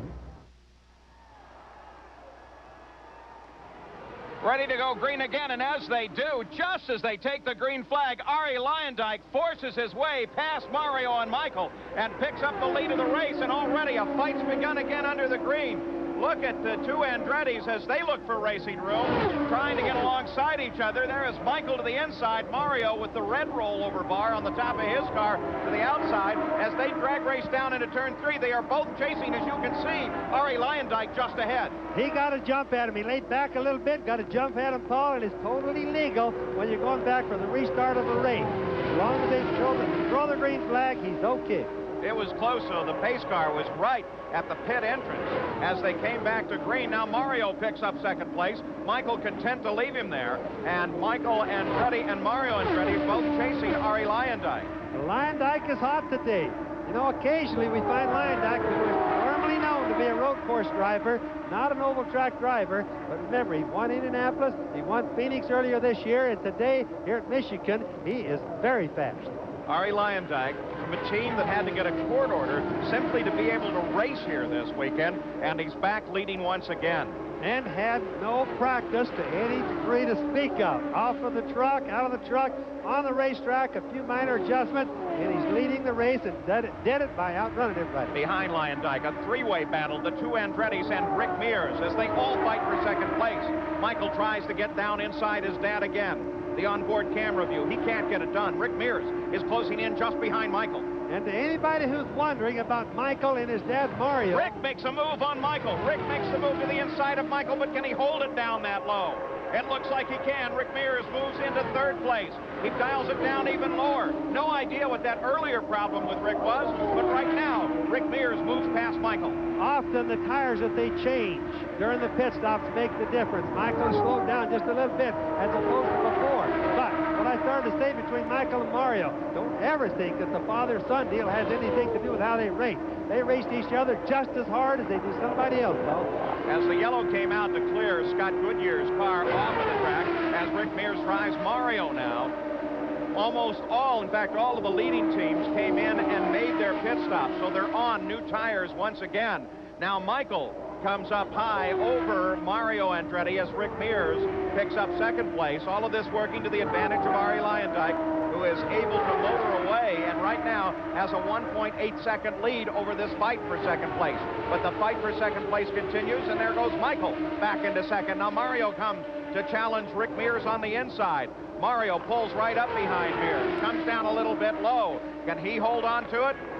Rick, with a groove that he's been running most of the day. Still they're side by side. Nope, Mario can't hold it. Rick Mears drops into position. Let's get an update from Jack Arute.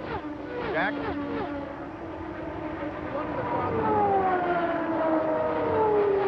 I thought Jack Arute was there.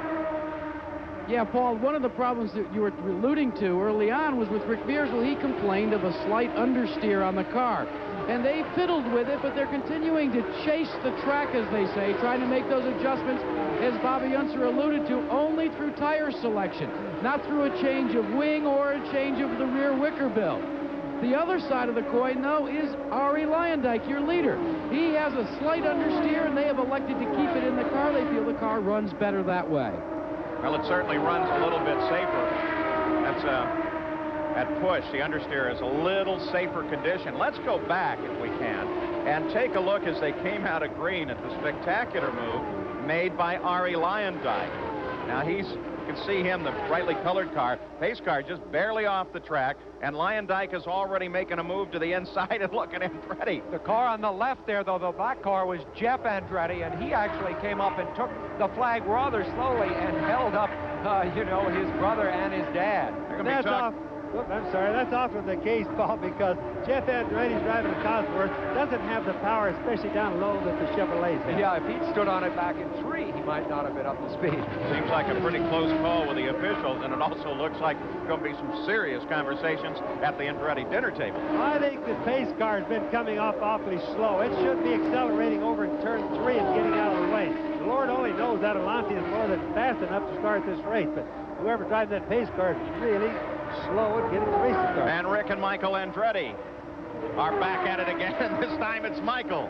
Whoa, what a wonderful fight this has been. You know, at this moment in a race, a driver must be both extremely aggressive, ready to counterattack if he's been passed, ready to do anything he has to do, but he has to be also very cool and analytical. He can't get carried away by the back. Whoa, a puff of smoke at the back of Michael's car. Whoa. And Michael slows. Now it really slows, and that may in fact bring out the yellow flag, so they'll get ready in Michael Andretti's pits. Boy, what a stress on the car. And yellow flag is out. That's how championships are lost. Michael has been breaking down more certainly than his closest rival for the championship, Bobby Rahal, and it's been because of things like this that he slipped back in the standings. Once again in this race, we talked about attrition as a key factor. We see it once again. Well, we do, and I just was going to bring that up. They've been running awfully hard, 220-mile-an-hour laps. That's not even a pace. That's a flat-out, almost qualifying deal. And, you know, these engines just won't take it that long, and I'm sure that's what it is an engine that's blown in Michael's car. It's really sad because he's done a tremendous job. Poor Michael, he's won 4 of the last 6 races. And now, after this marvelous battle at the front of the field, suddenly something lets go, and his engine is silent. This could be the pivotal moment in the battle for the championship this year. Bobby Rahal, who had almost a full race lead, so to speak, on Michael in terms of the points of 23 point lead, and the most you can get out of a race is 22 points. There's Sandy, Michael's wife. I'm sure she can interpret these facts as quickly as I can. But the point is that Bobby Rahal is out there and running well. There are only 7 races left, or 6 races after this one. This is a very big turning point. Remember that Michael did come into this race second in the points, but Michael has fallen out of 5 races this year. Rahal has only failed to finish in 1. We'll be back with more as the Michigan 500 is under yellow after this message and a word from our ABC stations. This tremendous race pace, laps of 220 miles per hour that cost the engine? Well, I don't know why ours and nobody else's. I mean, you know, we were really conserving on the revs, so you know, I don't see why. You know, I thought we were doing everything right because we weren't twisting the engine, and the car was running beautiful, and we were just running a nice pace, but obviously not good. About ready to go green. Do you like anybody in particular that you've been racing with? Lyondike, your dad, Mears? Lyondike, I think, is the strongest right now. Thank you. Let's go up to Paul. All right, as they come back to the green flag, it is Lyondike that leads the back, chased by Mears, chased by Rahal and Mario as they come up now 2 abreast, 2 and 2. As take a look at Mario, he tries to move to the front side. On board Rahal, Mario chasing Mears, chasing Lyondike. And of course, Rahal's mindset has now changed just in the last moment or so because he knows he's now got a comfortable lead in the championship. He cannot be threatened by Michael Andretti winning this race. So it's now his race to dictate the pace how he wants to do it. Well, that's so true, Sam. I think that's one of the best points we've heard. Rahal shows that he's a thinking man.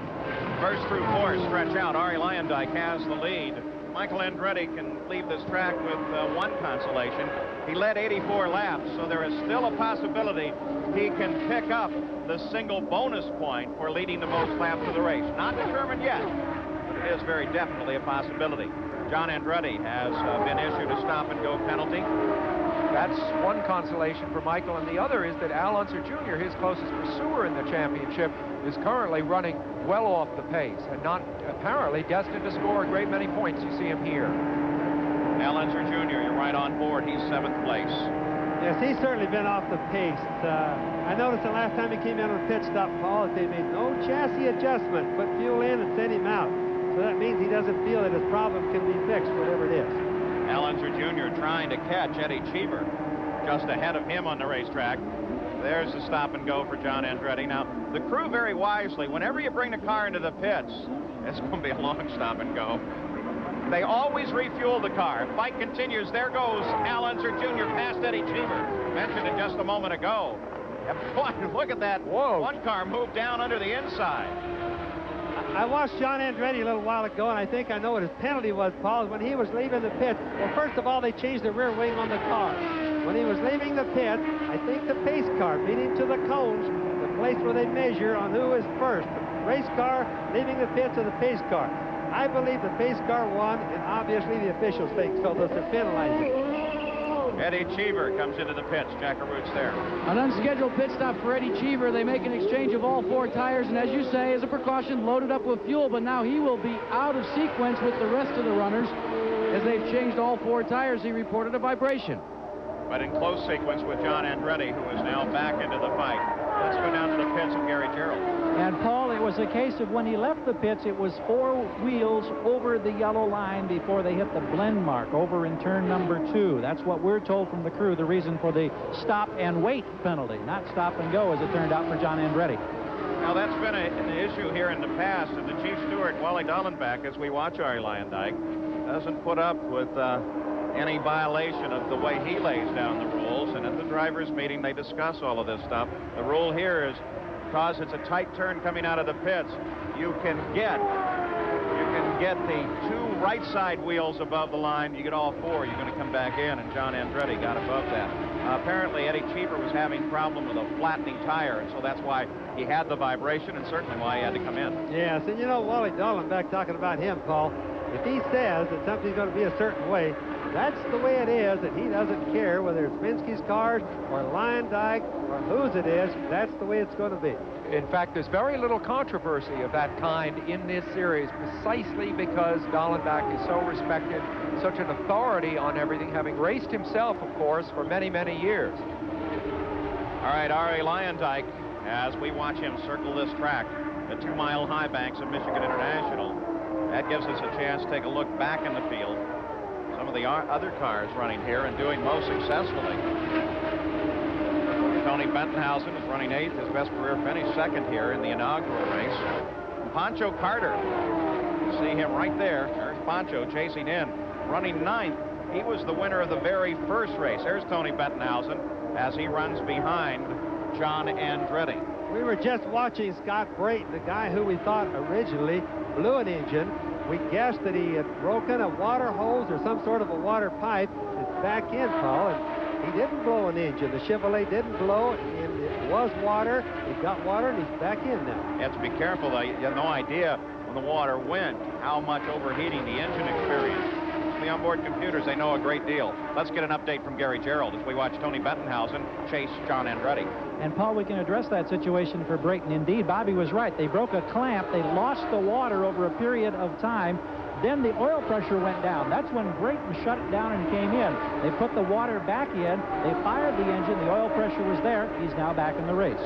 Boy, does that tell you how tough that motor is? Oh, I tell you what, if it keeps on going, they owe something to somebody, Paul, because it's not likely. These engines, again, turn over 12,000 RPM, produce about 760 horsepower. It's not likely they can do that without hurting. Well, Scott Brayton lost 12 laps in that. He runs 11th right now, but still 12 laps off the leader's pace. You know, you mentioned Pancho Carter. Back when he won this race 10 years ago, speeds were 25 miles an hour on the average slower than they are right now. That's just 10 years ago. Suggest now, you think, how fast might they be going in the year 2000, 10 years from now? The possibility of 250 mile an hour lap speeds is, I think, a very real one. Paul, I was just clocking Arie Luyendyk. Arie is running 222.5 miles an hour laps. Now, again, I think that's awfully hard on the engines. The race has still got a long ways to go. Arie's on a hot streak, but boy, that's fast. On the other hand, of course, he didn't put very many laps on his engine during practice, did he? It's kind of a fresh one in there. Arie Luyendyk at 222 as 222.9 as his qualifying speed. So right now, you're watching him run laps as fast as he qualified. Here's Scott Brayton. Well, we wondered whether or not running that engine without water might make a difference. Scotty gets some water. The engine maybe have needed it more. Well, there's not really much more they could have done. It was worth a gamble. Now, we don't know for sure what he's in for at the moment. But, hey, that isn't good on them when they flow that. They probably flow 70 gallons a minute of water through that engine, Paul. All right, so they work on Scott Brayton's car. The battle at the front of the field for the moment is broken off with Arie Luyendyk in the lead, followed by Rick Mears, Mario Andretti, Bobby Rahal, Scott Pruitt, Al Unser Jr., and Tony Bettenhausen. Continues to lead and is running laps above 222 miles an hour. Pancho Carter in the leader card entry, one of the oldest, most venerable teams in the sport, the very first winner of this race. He works his way around this track, running in 9th place right now. Pancho is driving a Cosworth, Paul, and it's one of the older Cosworth engines, lacking in a lot of horsepower, but without doubt one of the best oval track drivers that we see.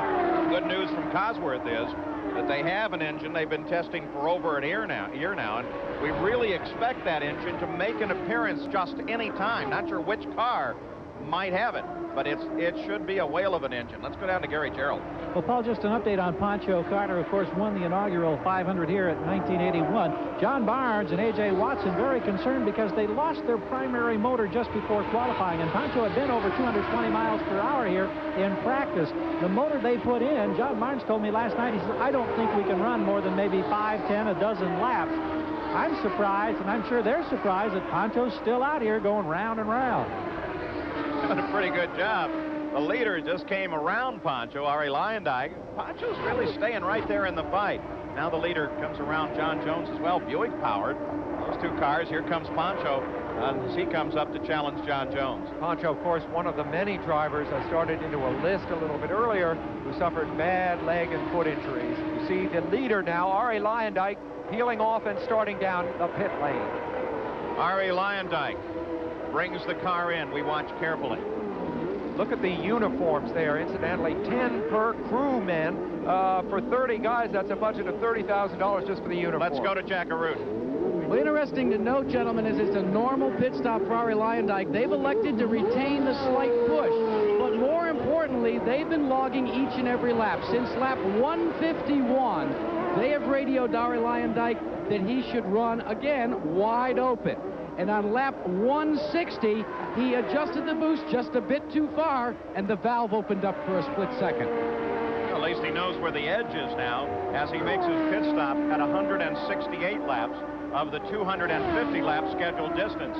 Bobby Rahal, who was running in second place behind Rick Mears, comes into the pits. Gary Gerold's there. We watch this team go to work now for Bobby Rahal. Here's a man who's won more points in IndyCar competition in the 500 here than any other driver, but he's never won. Down off the jacks quickly, waiting to go. This could be a very fast stop. Fuel only just over 13 seconds. They're pleased. As Rahal rolls out, Jack Arute is watching Rick Mears come in. And Jerry Briand goes to work to make removing the rear wicker bill on the car. As we told you, they've been chasing an understeer that they don't like all afternoon. This is a chassis adjustment to try and make that change. They are very concerned, though, that they go too far, that they over-engineer and over-adjust the car. He's off and away. Well, exactly, Jack, because, of course, when you fool around with that wicker bill at the back, you're talking about the stability, the inherent stability of the car. And if there isn't enough downforce at the back of the car, then you've got a car that wants to spin out, so to speak. And at 220 miles an hour, that isn't something you want. That adjustment, putting the wicker bill on, Sam, is measured in thousands. Jeff Andretti coming in. Jeff Andretti makes his stop. Jerry Briand slides those things out sideways and slides them right in, and Rick knows what they do, and he calls them in thousands, and that's a real small adjustment. This is the second time that they have brought him in as the cowling also comes off. And you can see some race officials at the back of the car, and they seem to know exactly what they're concerned about. And one of the real concerns, now they're trying to put some water down on a part, get a little fire under there. That'll happen quite easily, though, and is easily handled. Let's go down to Jack Arute. Paul, let's explain to you and actually expound upon what Bobby Unser was telling you about wicker bills. You see right here, up on Rick Mears' gas tank, are an assortment of wicker bills that are adjusted by thousandths of an inch. Now, Jerry Briand, the rear tire changer, grabs one of those when they're going to make a change and adjust the chassis. As he comes around, before he changes the tire, he flips up a small lever that frees up that wicker bill. All he has to do is slide it out. If they're going to replace it, slide the new one in. In this case, they just totally took it out. It takes approximately 2 seconds to accomplish this task, and I'll be quite honest with you, many times as you watch a pit stop, it goes unnoticed. You don't even see it happening. And the wicker bill is that strip, you saw them, they were sitting upright there, though, goes along the back edge of the wing. In fact, Bobby, you and Dan Gurney kind of figured that out, didn't you? We were the two guys that invented that originally, and that's where it got its name, by calling it a wicker bill one day. Dan and I did. And Jerry Briand, for example, is the fabricator, the chief fabricator for Penske Racing. And he's the one that figured out how to change that so fast. And as Jack says, often we never see them change them because he's like a magic man. It's just zoom, zoom, and it's done. Scott Pruitt in the pits. He's made numerous stops today following the Paul Tracy crash. He scrambled up as high as 5th place. His best 500-mile effort was 8th. The 1989 Pocono 500. Gary Gerold? Well, we're watching Scott Pruitt. He came in motor off, Paul, and they're working back underneath around that transverse gearbox, and we don't know what the problem is. Now we see something that would indicate they may try to bleed, well, apparently some fluid back around one of the springs and the shocks on the left rear side. They're calling for some more equipment. Pruitt's still here. We may have, no, they've got everything under control. They wanted some water in case there was an overheating fire problem, but nothing has developed like that. I think they're trying to bleed brakes. It looks like they're down on the master cylinders, which could be either a brake or a clutch master cylinder, right, Bobby? It easily could be a clutch slipping. You see smoke coming out of the back. They're throwing water on it, trying to cool it off so they can work on it. But probably is the clutch slipping, and they're bleeding it, trying to free the clutch up, Paul. This, of course, is the only car in the field made entirely in the United States. They have had, so far, a difficult season, promising at times, but frustrating more often than not, with an 8th place at Portland, a 4th place in the recent race at Toronto being their best finishes. But the potential has been there for a top 3 finish. There was some surprise expressed when the Chevrolet engines announced some new engines that they were going to be giving next year, that the True Sports organization was not included on that list. Now, that doesn't answer the question whether or not they particularly asked or anything, but I think there was a public presumption that in fact they would, because that car has been handling so well in the corners and just needs a little more power. At the conclusion of 300 miles, here's your race summary. 7 cautions. By the way, that's not nearly a record here. There have been many more than that in the early going, as many as 14 in one race. But 12 lead changes, 8 different leaders. You think we don't have a race going on here at the Michigan 500? 176 laps as Vince Granatelli watches his car.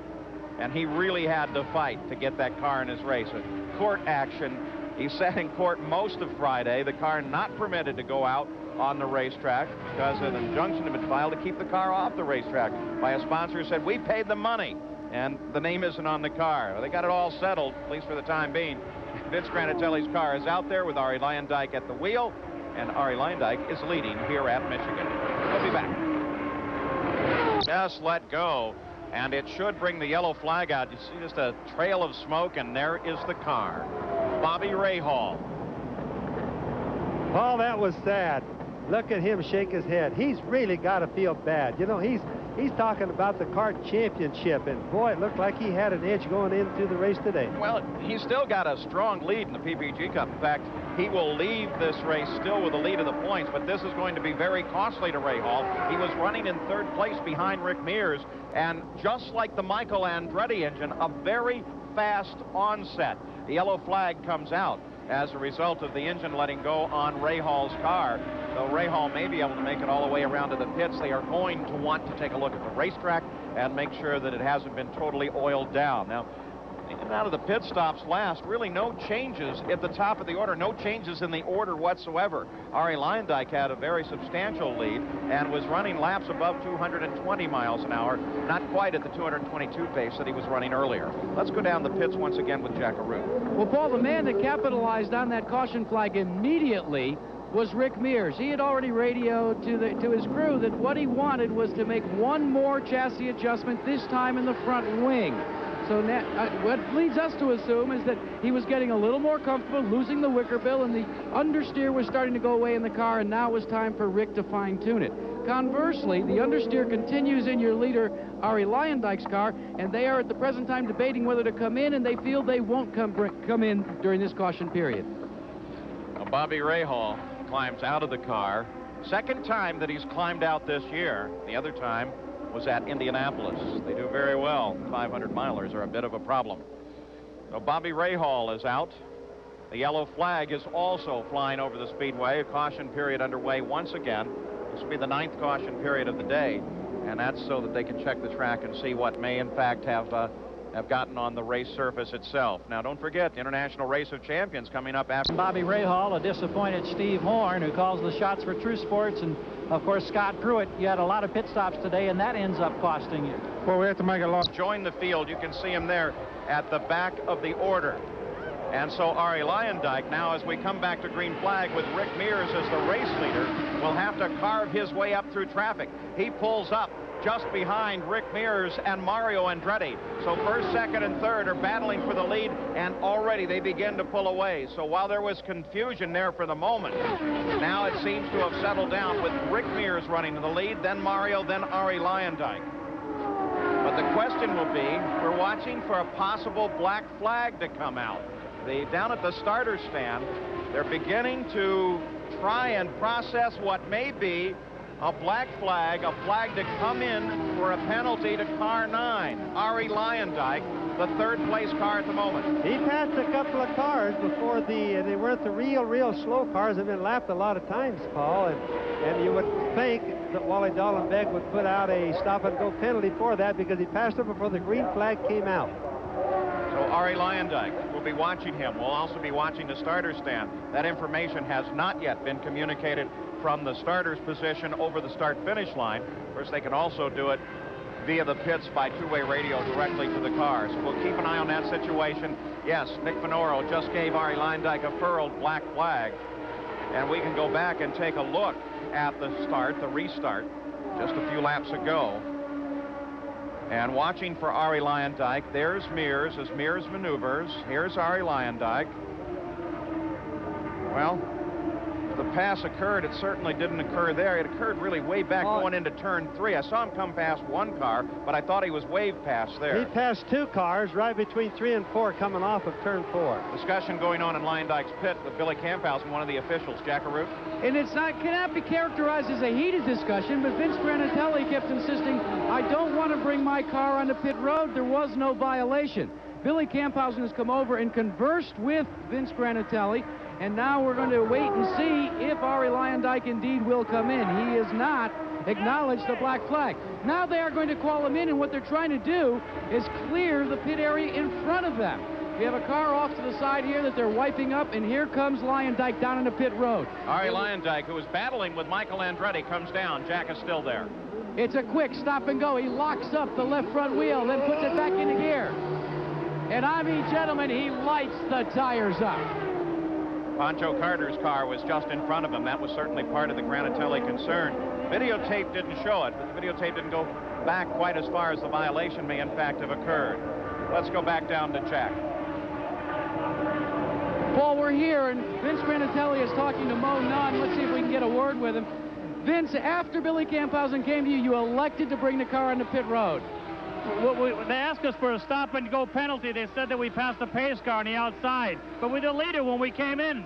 If you're the leader when you came in, how do you wind up passing anybody when you start? And on top of all that, it was just a precautionary pit stop for you. You only took on fuel because you were going to see what the window would be like to maybe go the distance with one final stop. Well, we came in because we feel that we have one more stop to make if we do it from this point. Now, the one advantage to all this, gentlemen, is it's a depleted field, so he can still get back up there and race for the front.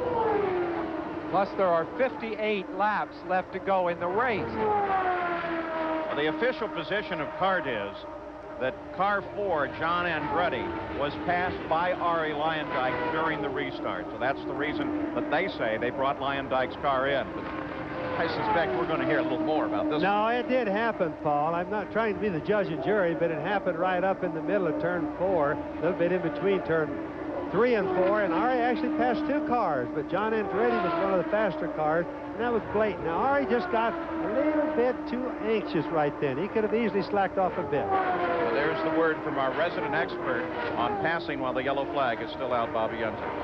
Thank you, Bobby. I guess I've done it a few times myself. I know exactly how Arie feels. You actually admit to that? Well, we made some racing history here today. Mine was probably accidental. Let's go back to the front of the field. It is Rick Mears. We said at start that this is a race that is always considered a battle of attrition. One of those people that Sam Posey has talked about time and time again, who is so good at responding to that kind of a challenge, is this man, Rick Mears in his Penske car, because Rick is just absolutely excellent at saving a car. We saw it at the Indianapolis 500. We're seeing it again here today, especially considering that his teammate Emerson Fittipaldi, with an encounter with the walls out very early on. In 10 years, this race has been won only twice from pole position, once by Mario Andretti, once by Michael Andretti. But now, of course, we're looking at the pole sitter, who has a pretty solid lead right now. And Rick Mears, of course, has got to have in the back of his mind what happened to Paul Tracy right at the beginning of the race, and what happened to Emerson Fittipaldi. His 2 teammates both out very suddenly with things that may have been car problems. Do not yet know exactly the cause of their retirement. Things like that work on a driver's mind, but obviously Rick has plenty to keep him occupied right now. So Rick Mears leaves here in the Michigan 500 out in front with 197 laps of the 250 lap scheduled distance complete. Let's go back to Jack Arute. Sam, you were alluding to the fact that maybe Rick was wondering whether it was a mechanical problem or not. Well, throughout the course of the race, Roger Penske and the rest of the team have been conversing with Rick Reineman from the Fittipaldi team and Tim Bumps from the Paul Tracy team, and neither of them feel that it was a mechanical malfunction that caused either of the accidents, so that has set Rick's mind at ease, so to speak. They do feel that maybe there was a puncture on a tire for Emerson Fittipaldi, and they also feel that most likely Paul Tracy just found himself up in the wall after encountering some turbulence after passing Scott Brayton early on in the race. So in the mindset for Rick Mears, I think he's okay. Now that turbulence can be interesting at the restart of any race. Rick Mears continues to run in front. One person keeping an eye on this is, of course, Tony Williams, who organizes some of the religious services here in the morning for the races. After being able to hurdle his car around a series of road courses, we asked Rick about how enjoyable running an oval is. No, you still hustle the car, you just hustle it differently. It's, you know, if you're running on a limit, you're hustling.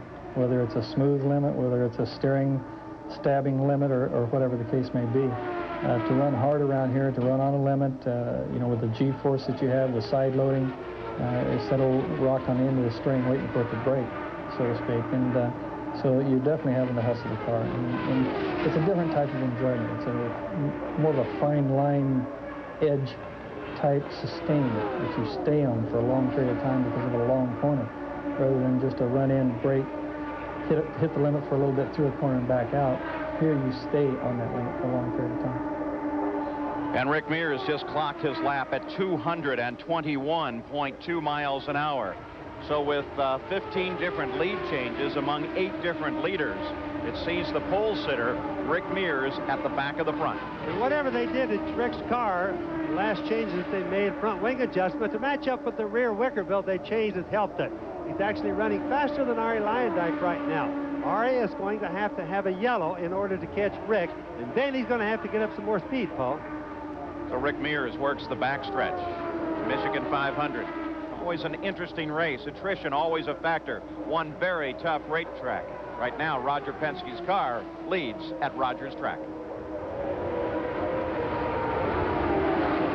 The fight now picks up at 4th place. Eddie Cheever has Al Unser Jr. closing in. Little Al, of course, the only hope out of his team right now as we ride with Little Al. Very soon, this team, Bobby Unser, expects the arrival of their brand new team-designed race car that Alan Mertens has been working on over in England. Well, they certainly do. Rick Gallus has a shop in England, very much the same as Roger Penske. In fact, he patterned most of his racing concepts after Roger Penske, and their first new car is due, and it's actually built right now. Testing should begin any day now. Car due just any time. It'll be called a Galmer, Gallus and Mertens. By the way, Sam Posey, it's often asked, as we take a look at the running order at the conclusion of 400 miles, it's often asked, why so many cars being built in England? It's really, though, a cottage industry over there, isn't it? It is. It's there's a whole mindset, a sensibility in England about building racing cars. It can be done more cheaply there. The labor rate, I guess, is a little bit lower than it is here. But it's more that everywhere you turn are people that are used to building the highly specialized bits and pieces that go into making a racing car. And there's a commitment to automobile racing in England that is just phenomenal. It is understood as a major league sport, and the people commit themselves 100% to it. Al Unser Jr. trying to make his move now as he works down inside Eddie Cheever. The ongoing battle for 4th place. The closest comparison that I think you can find in the United States is over on the southwest side of Indianapolis in a street that they have aptly named Gasoline Alley, where there are racing shots, not just for the IndyCar, but racing shots for all kinds of race cars up and down there, and you can get some of that little service that you need, like specialized heat treating and fabrication. Well, it's like Silicon Valley, you know, out in south of San Francisco, where the computers are all built. They're all built in one place. Everybody works in that business in that small part of the world. Environmentalists have had an awful lot to do with it, too. I just got to throw this in, and I'm not knocking them at all, but what happens is, for example, to cast magnesium, like all of these wheels are made out of magnesium, it's almost totally against the law in the United States anymore, whereas in England, they can do it in any town or any little town that they want to. So the wheels are all made there, and that's basically the reason for it. Jeff Andretti running 12th. Been displaying some smoke at the back of the car. He's in now, and Jack Aruta's there. Well, Paul, initially they thought probably the engine had blown up, but then they changed the plugs and they tried to refire it, and it did, and the smoke continued. So they're going to continue to do some diagnostic work down here, but for all intents and purposes, Jeff Andretti is out of the race unless they can make a miraculous recovery here. It's a turbo fitting that is broken off, and it is tout fini, as they say, for Jeff Andretti today. Jeff Andretti, they've been doing a good job. He's definitely in the Rookie of the Year fights, the ongoing points pickup. We take a look now back at the reader. at the leader of the race. That's Rick Mears. And there comes Little Al as finally he makes the move on Cheever. Yes, he's going a lot faster than he was earlier. He's up to around 215 mile an hour laps now, Paul, which is a whole lot better. He's been running 208, 210, so he still has some sort of a problem. It could well be a problem like he had at Indianapolis, whereas the wastegate welding around it was broken. Boy, look at that. Look at Cheever come right back by. Oh. This is the battle for fourth.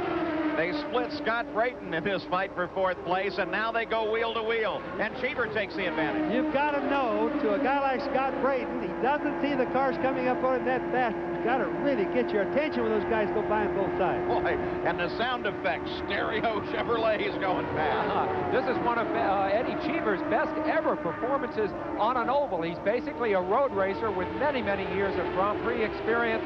Still finding his way a little bit on the ovals, but right now he's battling with one of the best and holding his own. And Eddie seems to like the high speed as Al Unser Jr. moves to the high side. Oh, I don't think there's any question of ability. It's just a question of experience. He's been in this game a year and a half now, and he is getting the experience. Running an oval is something that very definitely has to be learned only by running races. Boy, it does. I was just watching right there. Little Al was working on the outside of Eddie Cheever, was going to try going on by.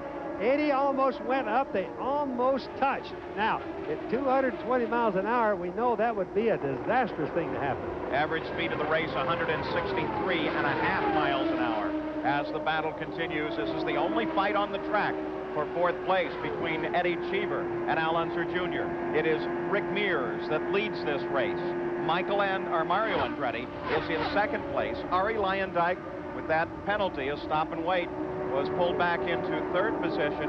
And now this fight that we're watching between Eddie Cheever, now we're back to the leader. We're watching Eddie Cheever and Al Unser Jr. I know, and as I watch Rick Mears, Paul, he's just about to put a lap on Arie Luyendyk. In fact, he's less than a half a second behind right now. That would really guarantee his position. Right there is Arie Luyendyk in the red car, Rick right behind. That is one lap right there if Rick goes on by. Now we just got to kind of watch it and see. Does Rick think that's important to have that much of a buffer in case of a yellow flag? Sam, what are we looking at in Arie Luyendyk? A driver that has now been psychologically beaten because of that stop, because he was actually capable of running Rick Mears' laps plus some earlier. Arie Luyendyk is an extremely level-headed man. Last year, he had a very strange season, kind of lame duck season, because he won the Indianapolis 500, but then his team was sold, his sponsor was dropping out of racing. There was no follow-up promotion, no success on the track either, and as a result, his Indy win began to take on the appearance of something of a fluke. And Arie is not outspoken, and he suffered in silence, and he had really a tough time through the second part of the year. This spring, his victory at Phoenix was like a rebirth for Arie. He has shown that he can be patient. When the opportunity presents itself, he's right back in the fray. Rick Mears peels off, heads for pit road as the Penske organization is ready to service the leader of the race. Mario Andretti will pick up the lead. Here's Jack Arute. He locks up the right front about 50 yards before his pit box, but he gets it back under control. Very methodical right now. They're exchanging all four tires. From our vantage point, we see no adjustments being made to the outside of the car. They check to see that there's no debris on the radiators. He's got it back in gear. In 15 seconds, he is away. Rick Mears rolls. Rick Mears is rolling, but Mario Andretti is charging down the main stretch. Can he beat him? Mario Andretti goes into the lead as Rick Mears comes off of pit road. And now Mears trying to come up to speed, but remember, Mario Andretti is scheduled for a stop anytime. Plus, Arie Luyendyk came back by, but Paul, that really means nothing because they are going to have to stop for fuel. Rick has had his last stop, or at least that's the way Roger Penske is thinking. You see Mario Andretti, he has not won a kart race since 1989. He's peeling off for the pits now, but it is unlikely that when he goes back on the track that he would be ahead of Rick Mears. He's going to resume in second place.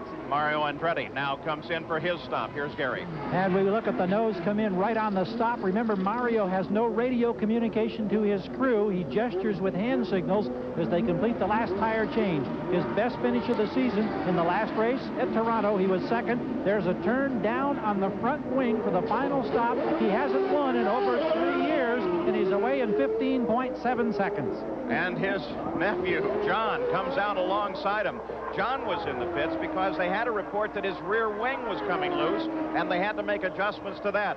There's no doubt in my mind there's still a win in Mario Andretti's portfolio. Oh, there certainly is, Paul, and the adjustment they made to the front wing was to pull the front end down a little tighter. They turned the wing down, just as we reported, but that's to tighten the front end down just a little bit because he was pushing. So now with the stop by Rick Mears, the leader, Mario Andretti picked up the lead and then came in almost immediately. That gave the lead to this man, Arie Luyendyk, who now heads down to the pits, and Jack Arut's there. And remember how costly it was, that stop and go. Luyendyk and the crew, though, not showing any emotional baggage from that stop and go penalty, have exchanged all 4 tires, again making no chassis adjustments on the car. They're taking in as much fuel as they can get, and it's a long stop, but he is off and away. You can watch, Paul, as he chucked it in gear, getting ready to go, about probably 3-4 seconds before they dropped him on the ground. Arie's stop was slow, but he wasn't slow getting out. Now you watch that yellow line as he leads. That's where he doesn't want to get all 4 wheels above. Arie Luyendyk goes back into the fight. Rick Mears picks up the lead. Stops made under green flag at the 221st lap. So, Bobby, that's the end of the stops. It is the end of the stops. It's going to be the race. Now we're going to see, it's like the trophy dash has come to us. The all-out fight for the end. But Rick has an advantage. You asked a little while ago, what happened? Did Arie slow down, or did Rick speed up? Rick speeded up. Remember, they put the rear wicker bill on his car, adjusted that, and then they adjusted his front wings to match up the rear wing, and he's definitely running faster than he was all day. All of his laps are like 21 or 221 and 222, Paul. And Rick Mears, as he goes around Mario Andretti, puts Mario 1 lap down. Rick Mears may be on his way to his first Michigan 500 win. Let's go back to the pits and Jack Arut. Well, Paul, no one could blame him if he's beginning to think that. They chased the chassis all afternoon, as we said, reporting an understeer problem. When they made those changes, as we documented them, and as Bobby Unser has been trying to determine, he is extremely happy with the car right now. We talked to Richard Buck. We said, what does Rick say? He says it's right where he wants it to be. And then Richard Buck said, but again, it's about time. Rick Mears out in front here at the Michigan 500. Arie Luyendyk moves up to 2nd place. Mario Andretti, 1 lap down, runs in 3rd. And as I look at the track, Paul, I look at Arie Luyendyk coming around. This is all after the pit stop, and Rick Mears right behind him, exactly in the same position they were in just before the last pit stops. So Eddie Cheever and Al Unser Jr., the only 2 fighting on the track right now, as they fight for 4th place. The Michigan 500 hosts the 3rd round of this year's Texaco Haviland pit stop competition, a competition where the top 10 qualifiers of selected kart events will vie for additional cash bonuses. Now, the team which accumulates the least amount of total time on pit road during today's kart event will take home an additional $8,000 plus points toward a season-long points championship. The Newman Haas team, featuring both Mario and Michael, led the season-long competition, which concludes the Texaco Haviland Grand Prix at Denver, which, by the way, is the next kart event, and you will see it live here on ABC Sports. Rick Mears, Penske organization, looking at maybe the Penske organization's 67th win. Yes, but of course his first, where he scored here, the best he has done so far here at Michigan, 3rd. Mears out in front as we go to the closing laps now of the Michigan 500. Eddie Cheever hops out of his car as an engine let go, and it looks like he got some hot water down in the seat of his cockpit as well. As Eddie Cheever tries to get away from that car, the yellow flag comes out. Paul, the yellow flag comes out. Arie Luyendyk gets to go around. Rick had not put a lap on him. Gets to go around. He'll be right behind Rick Mears, and that will be the story in a moment. To the pitch, Jack Arut. Well, Paul, another Chevrolet has gone by the boards, and with no warning whatsoever. Eddie Cheever radioed in, bingo, we're gone. The motor's broke. Well, Cheever is safely out of the car, as looks like they fight a little fire down inside the cockpit that got to Cheever. Certainly got his attention for a moment as he hopped out of that car. Eddie Cheever keeps his helmet on. He'll head back toward the pit area as fast as he can to talk with Chip Ganassi, his car owner. But as Jack pointed out, yep, there's another Chevrolet out of there. 231 laps, coming down on 232 right now. Arie Luyendyk has come back around. Rick Mears is leading the race. Paul, we're going to see a trophy dash for the end here. Well, certainly has set the scene for a remarkable finish to this Michigan 500. We're under yellow. It should not be a long yellow. In fact, it should go rather quickly. They can clean this up as soon as they take a look at the track surface condition. As we watched, Paul, just before it went yellow, Rick Mears was just starting to pass Arie Luyendyk. It was during a commercial, so I'll have to tell you about it. He almost hit the wall. He lost the air to his front wings, slid out, almost hit the wall, went back, didn't put the lap on Arie, and of course now Arie comes around. Now here's the way they are in the actual order of scoring. Rick Mears, then Arie Luyendyk, then Mario Andretti, Al Unser Jr., Tony Bettenhausen is up in 5th place. Eddie Cheever will be scored for the moment in 6th, but of course he'll fall backwards, so John Andretti will come up to 6th, and up to 7th, stays in the race, will be John Jones. He's had a great day, and Scott Brayton will fall in behind John Jones. Eddie Cheever has an engine let go, and interestingly enough, Arie Luyendyk is going to get caught in the position of coming back to the restart behind the number 4 car. Remember just a few laps ago when he was penalized for jumping number 4, John Andretti, as they came around? He won't do it again, Paul, I promise you. He's a very smart Dutchman. He just tried to get a little bit of a run at the start and got caught doing it. However, because of what happened, the penalty to Arie Luyendyk has in effect been nullified, and we're now back to an even Steven situation, Luyendyk versus Rick Mears. And the point is that in the last few laps, Mears has turned the tables on Luyendyk and has become the fastest running car on the track, whereas before it was the other way around. Luyendyk was the fastest. So keep an eye on Rick Mears at the front of the order, and on Arie Luyendyk, who is well back in the order. Mario Andretti is right there, as is Al Unser Jr. They are not factors because they are not racing on the leader lap, and we should be coming back to green. Rick Mears always talks about how you have to pace back to the green flag. You have to anticipate it very carefully. That's what he's doing now. But the guy anticipating it the most may be Mario Andretti, because obviously this is his best opportunity to steal the march on Rick and unlap himself. He's just one car behind Rick. Arie Luyendyk, of course, running right here with similar thoughts. Good point, exactly. Only 8 cars in the running right now. Arie Luyendyk is 6th in line. So in other words, the racing is really going on now in a strange way, even though they haven't put their foot in it yet. Well, the psychological game played on the backstretch. Rick Mears picks up the pace. He doesn't want to be caught sleeping here. Mario Andretti hooks right onto him. He wants to get back on the leader lap. Little Al is right there, and Arie Luyendyk will begin now his charge. Luyendyk so far has stayed behind John Andretti. Not a factor just yet. Rick Mears pulls away. Now Luyendyk has just overhauled John Andretti. Starts to come up. Passes Al Unser Jr. as he comes off of turn 2. Now only Mario is between he and Rick Mears, and no positions between he and Rick. Now that's the shot. This is really going to make Arie go. This is going to make our race really worth watching, although it's been tremendous all day. But watch Arie. I watched him at the start. He did not pass anybody. In fact, not only didn't do that, Paul, he didn't even get close. But he's on the charge now. He had a tremendously powerful charge coming off of turn 2. He was working very well there. He's back to turn 2 once again. Still hasn't caught up to Mario with 15 laps to go now, but he is closing very rapidly on Mario Andretti. At the same time, Rick Mears is pulling away just a little bit. It's a situation just like this that Rick Mears found himself in near the end of the Indianapolis 500, in a situation where he was out front and in a position to win it on his own terms. We see that again. He is once again the fastest qualifier in the race, once again leading the race. Now there goes Arie down underneath Mario. I had thought that might be a tougher pass to make than it was. Arie now, of course, setting his sights directly on Rick Mears. Nothing separates Luyendyk and Rick Mears except macadam asphalt of Michigan International Speedway. On the backside now, as we take a look at Luyendyk. Now here is Mears, and let's take a little look backwards. There comes Luyendyk. So Luyendyk has no obstacle in his chase of Rick Mears. Can he run him down? It seems like it's very possible. Well, it's going to be tough now. Just remember one thing. Rick got his car working better as time went on. He kept adjusting it. He thinks it's perfect right now. And when Rick Mears thinks it's perfect, He is going to be tough now. 2.3 seconds separate first and second place. But Arie Luyendyk is trying to close in. Arie Luyendyk is right there and moving. We also have the factor that we need to think about a little bit. Also, there's only about 12, 13 laps left to go, Paul. But remember, they're running these cars now at qualifying speed.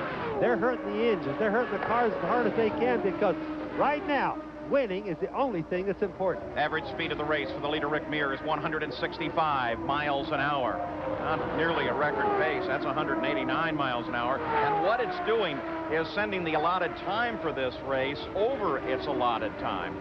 And so what may in fact happen here is we may have a checkered flag and very quickly have to get you into our coverage of the International Race of Champions Round 3. We'll do the best we can here. We still don't have any idea who might be winning this race. Rick Mears is looking very strong. In fact, he pulled out 0.2 of a second on Arie Luyendyk the last time around. He's slowly, very slowly, just pulling away from Arie. And I promise you, Arie has nothing left. He's in the lowest gear he can run. He's running the highest boost he can run. He's sliding those tires and running them just as hard as he can do. Rick Mears, who in the early going of any race is very, very careful with the car. He flashes across the stripe, 10 laps to go. There are only 2 500-mile races in the season for Indy cars. Rick Mears has won one of them. He is right now 10 laps away from winning the second one. I hope it stays the way it is. Rick Mears has 7 wins in 500-mile races. None here. And never has he won 2 500-milers in the same year. And as we watch Rick and Arie go around, it just makes me wonder, how did a guy that's a Dutchman, who's only known for road racing, all of a sudden be chasing Rick Mears so hard right here at a place where Rick does so much testing at? It is Boss's own racetrack, Paul. Yeah, but let's not forget Arie Luyendyk in IndyCar racing with wins at Phoenix and the Indianapolis 500, both ovals. He's certainly adapted very, very well. Oh, he's adapted a lot like Emerson Fittipaldi has. All of a sudden, they've become oval experts, and they're really quick. Gary Gerald, you have an update.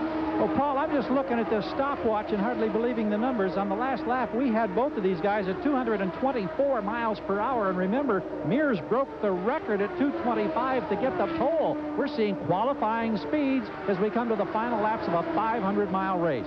Fuel running through the engine, the methanol fuel on these Indy cars, developing over 750 horsepower, pushing them at incredible speeds. But in that 40-gallon tank, as fuel runs out, the car becomes lighter and thereby faster. Arie Luyendyk qualified for this race at 222.9 miles an hour, so he's racing above his qualifying speed. Rick Mears, his car owner, Roger Penske, watching on, looking for victory here. But Arie Luyendyk still thinks he has something to say about it, though Rick Mears is losing about a 10th a lap to Arie Luyendyk. Well, actually, right now, Paul, he's pulling away just a little bit to Arie. Both of them just take 224 on a day that the track is just as breezy and slippery as you could get it, other than it's a nice cool day. It's had a lot of rubber and a lot of running on it. These guys are really driving hard. 224 miles an hour they turned the last lap at. You just got a glimpse a moment ago of Vince Granatelli. Remember, while we focus on a driver and a car, it is, after all, a team sport. The team owners are involved, the pit crew members. So often those are wives as well. And so many people will sometimes say, well, why those shots when there's racing going on? It's a very simple answer. It's a direct reflection of the emotional state of the driver in that car. You saw the frustration that surely Luyendyk must see in the same expression that you're seeing from Vince Granatelli. And just think about another thing. 500 miles on a high bank track, the fastest 2-mile track that there is. And think how tired they've got to be. Both of them, their arms, their hands, their concentration. They've been in those banks for over 3 hours, Paul. Under 5 laps to go now. Michigan International Speedway takes a tremendous toll on both man and machine. We're down to just 8 cars in the field. One of those, running 8th, is John Jones, the only Buick in the field. 25 miles an hour off in a qualifying pace, but kept that machine in there and kept it running. Great ride. They also managed to finish the Indianapolis 500, so apparently the Buick can do it. 4 laps to go. We continue to work down. Mario Andretti pulls off and heads down the pit road. The battle continues at the front. Here's Mario as he comes into the pits. And you can see a display of smoke. Is this another engine problem? Mario Andretti was running in 3rd place. That means Little Al will move up in the order. He has some sort of problem, Paul, and it just shows you again, the price of poker or the price of racing here at Michigan is very hard on engines. This is the one thing we knew coming in. Mario gets out of his car, he's broken, most likely the engine. Rick Mears continues to charge at the front above 224 miles an hour. Attrition, the pull on engines, when you run up approaching 13,000 RPMs just constantly. The engine never rests here. Well, it's been a costly toll today. Chris Mears watches her husband. She sat next to President Bush at the White House party on July 2nd. Rick sat at another table somewhere. I think the president has good taste. Mika Leyendijk, as she keeps track of the score for her husband. Confirmation from Jack Arute in the pits. In fact, the engine did let go on Mario Andretti's mount. Leyendijk still trying to catch Mears, but the interval is stretching every lap, now to 3.8 seconds, as Rick Mears works his way off of the 4th turn and now sees the white flag in the Michigan 500. Rick Mears may be on his way to back-to-back 500-mile race wins. Well, he certainly earned it. He certainly deserves it after that. But here's the guy right there, Arie Luyendyk, who's really put the pressure on and surprised everybody. Look at Chris Mears, poker face. She's been to a lot of races. Rick Mears on the backstretch. Arie Luyendyk trying to close. The distance is probably too far. Rick Mears works his way through 3. Here comes Luyendyk as he comes through 3 as well. Now Mears makes the final turn down for the start-finish line, and Rick Mears has won the Michigan.